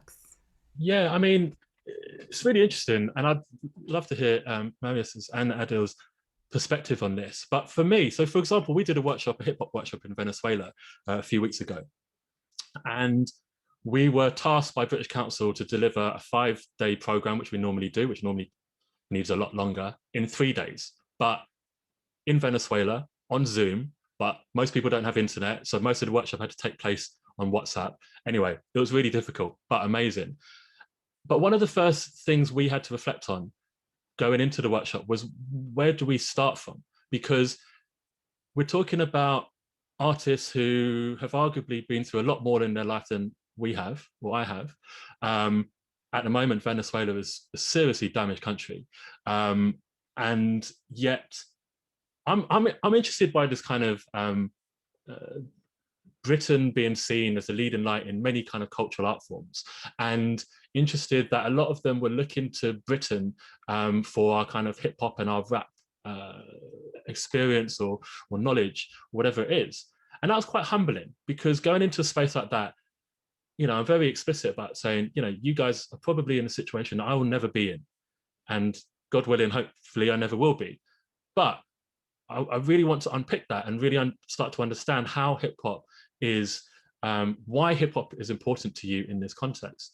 And I think it's interesting, because trying to not bring yourself, again, a little bit like we're talking about before, not imposing your ideas. I think Chloe mentioned that, not imposing, is difficult, because especially when you're put in a position, often as a facilitator, you're put in a position where you're the person who knows the stuff, come teach us the stuff. And that's great, and it puts you in a certain kind of pedestal that probably allows you to facilitate.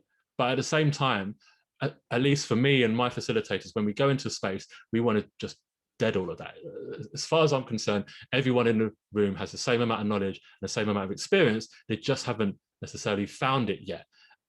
Because the proof is in the pudding. We've had so many artists that we've worked with who have literally become the biggest stars in the world. Ed Sheeran, for example, we worked with for many years at the start of his career. And what's interesting about that is he is a hip hop kid. He started out in hip hop. The reason we were working together was he embodied what we were about, which is exploring the lineage between hip hop and folk. I can tell you for a fact that Ed Sheeran is one of the best freestylers I've ever met. And that, again, it's about that kind of that upbringing and that understanding of the culture, which kind of translates in many different scenes. Anyway, it was kind of a bit of a tangent. I guess the point is that, like we said before, when you're in a classroom or when you're in a youth center or whatever it might be, it's just about meeting the people in the middle. So whether you're in the UK or you're in Sweden or Mexico, I think it's the same. Thank you, Dan. Marius or Adil, do you have any reflections on that? Let's hear from Marius. Yeah, I mean, there's a difference between countries and how they view hip hop culture and how they practice it as well. So, for example, for me, from a breaking perspective, me coming from Romania initially, I know for a fact, like back home, a lot of people were doing a lot of power moves, which is like gymnastic type movements, because this is what they knew. But when I came to UK, I realized there's a lot of foundational knowledge and a lot of practice knowledge that I need to apply for my breaking, because I had the power moves in a way, but coming to UK, I've realized there's these workshops, there's this knowledge, there's these people that are delivering these workshops and opportunities to learn more about your art form, and that's what really impacted my breaking and my movement, and I started studying the movement more and more. But back home we didn't have these opportunities. We didn't have, let's say, Po1 coming and delivering a workshop and knowledge and bringing that knowledge from the 70s and 80s and learning about these things. And that affects the whole culture of the whole country. So if you have these educators going to these countries and teaching, it's definitely going to improve the culture, and it's going to improve the movement, or your DJ skills, or whatever you want to practice. And I think that's one of the things that we should be focusing on. And now with the social media, we can have access to this culture easily, and we can deliver this information. And that's really important, because before, but it's also important to experience it.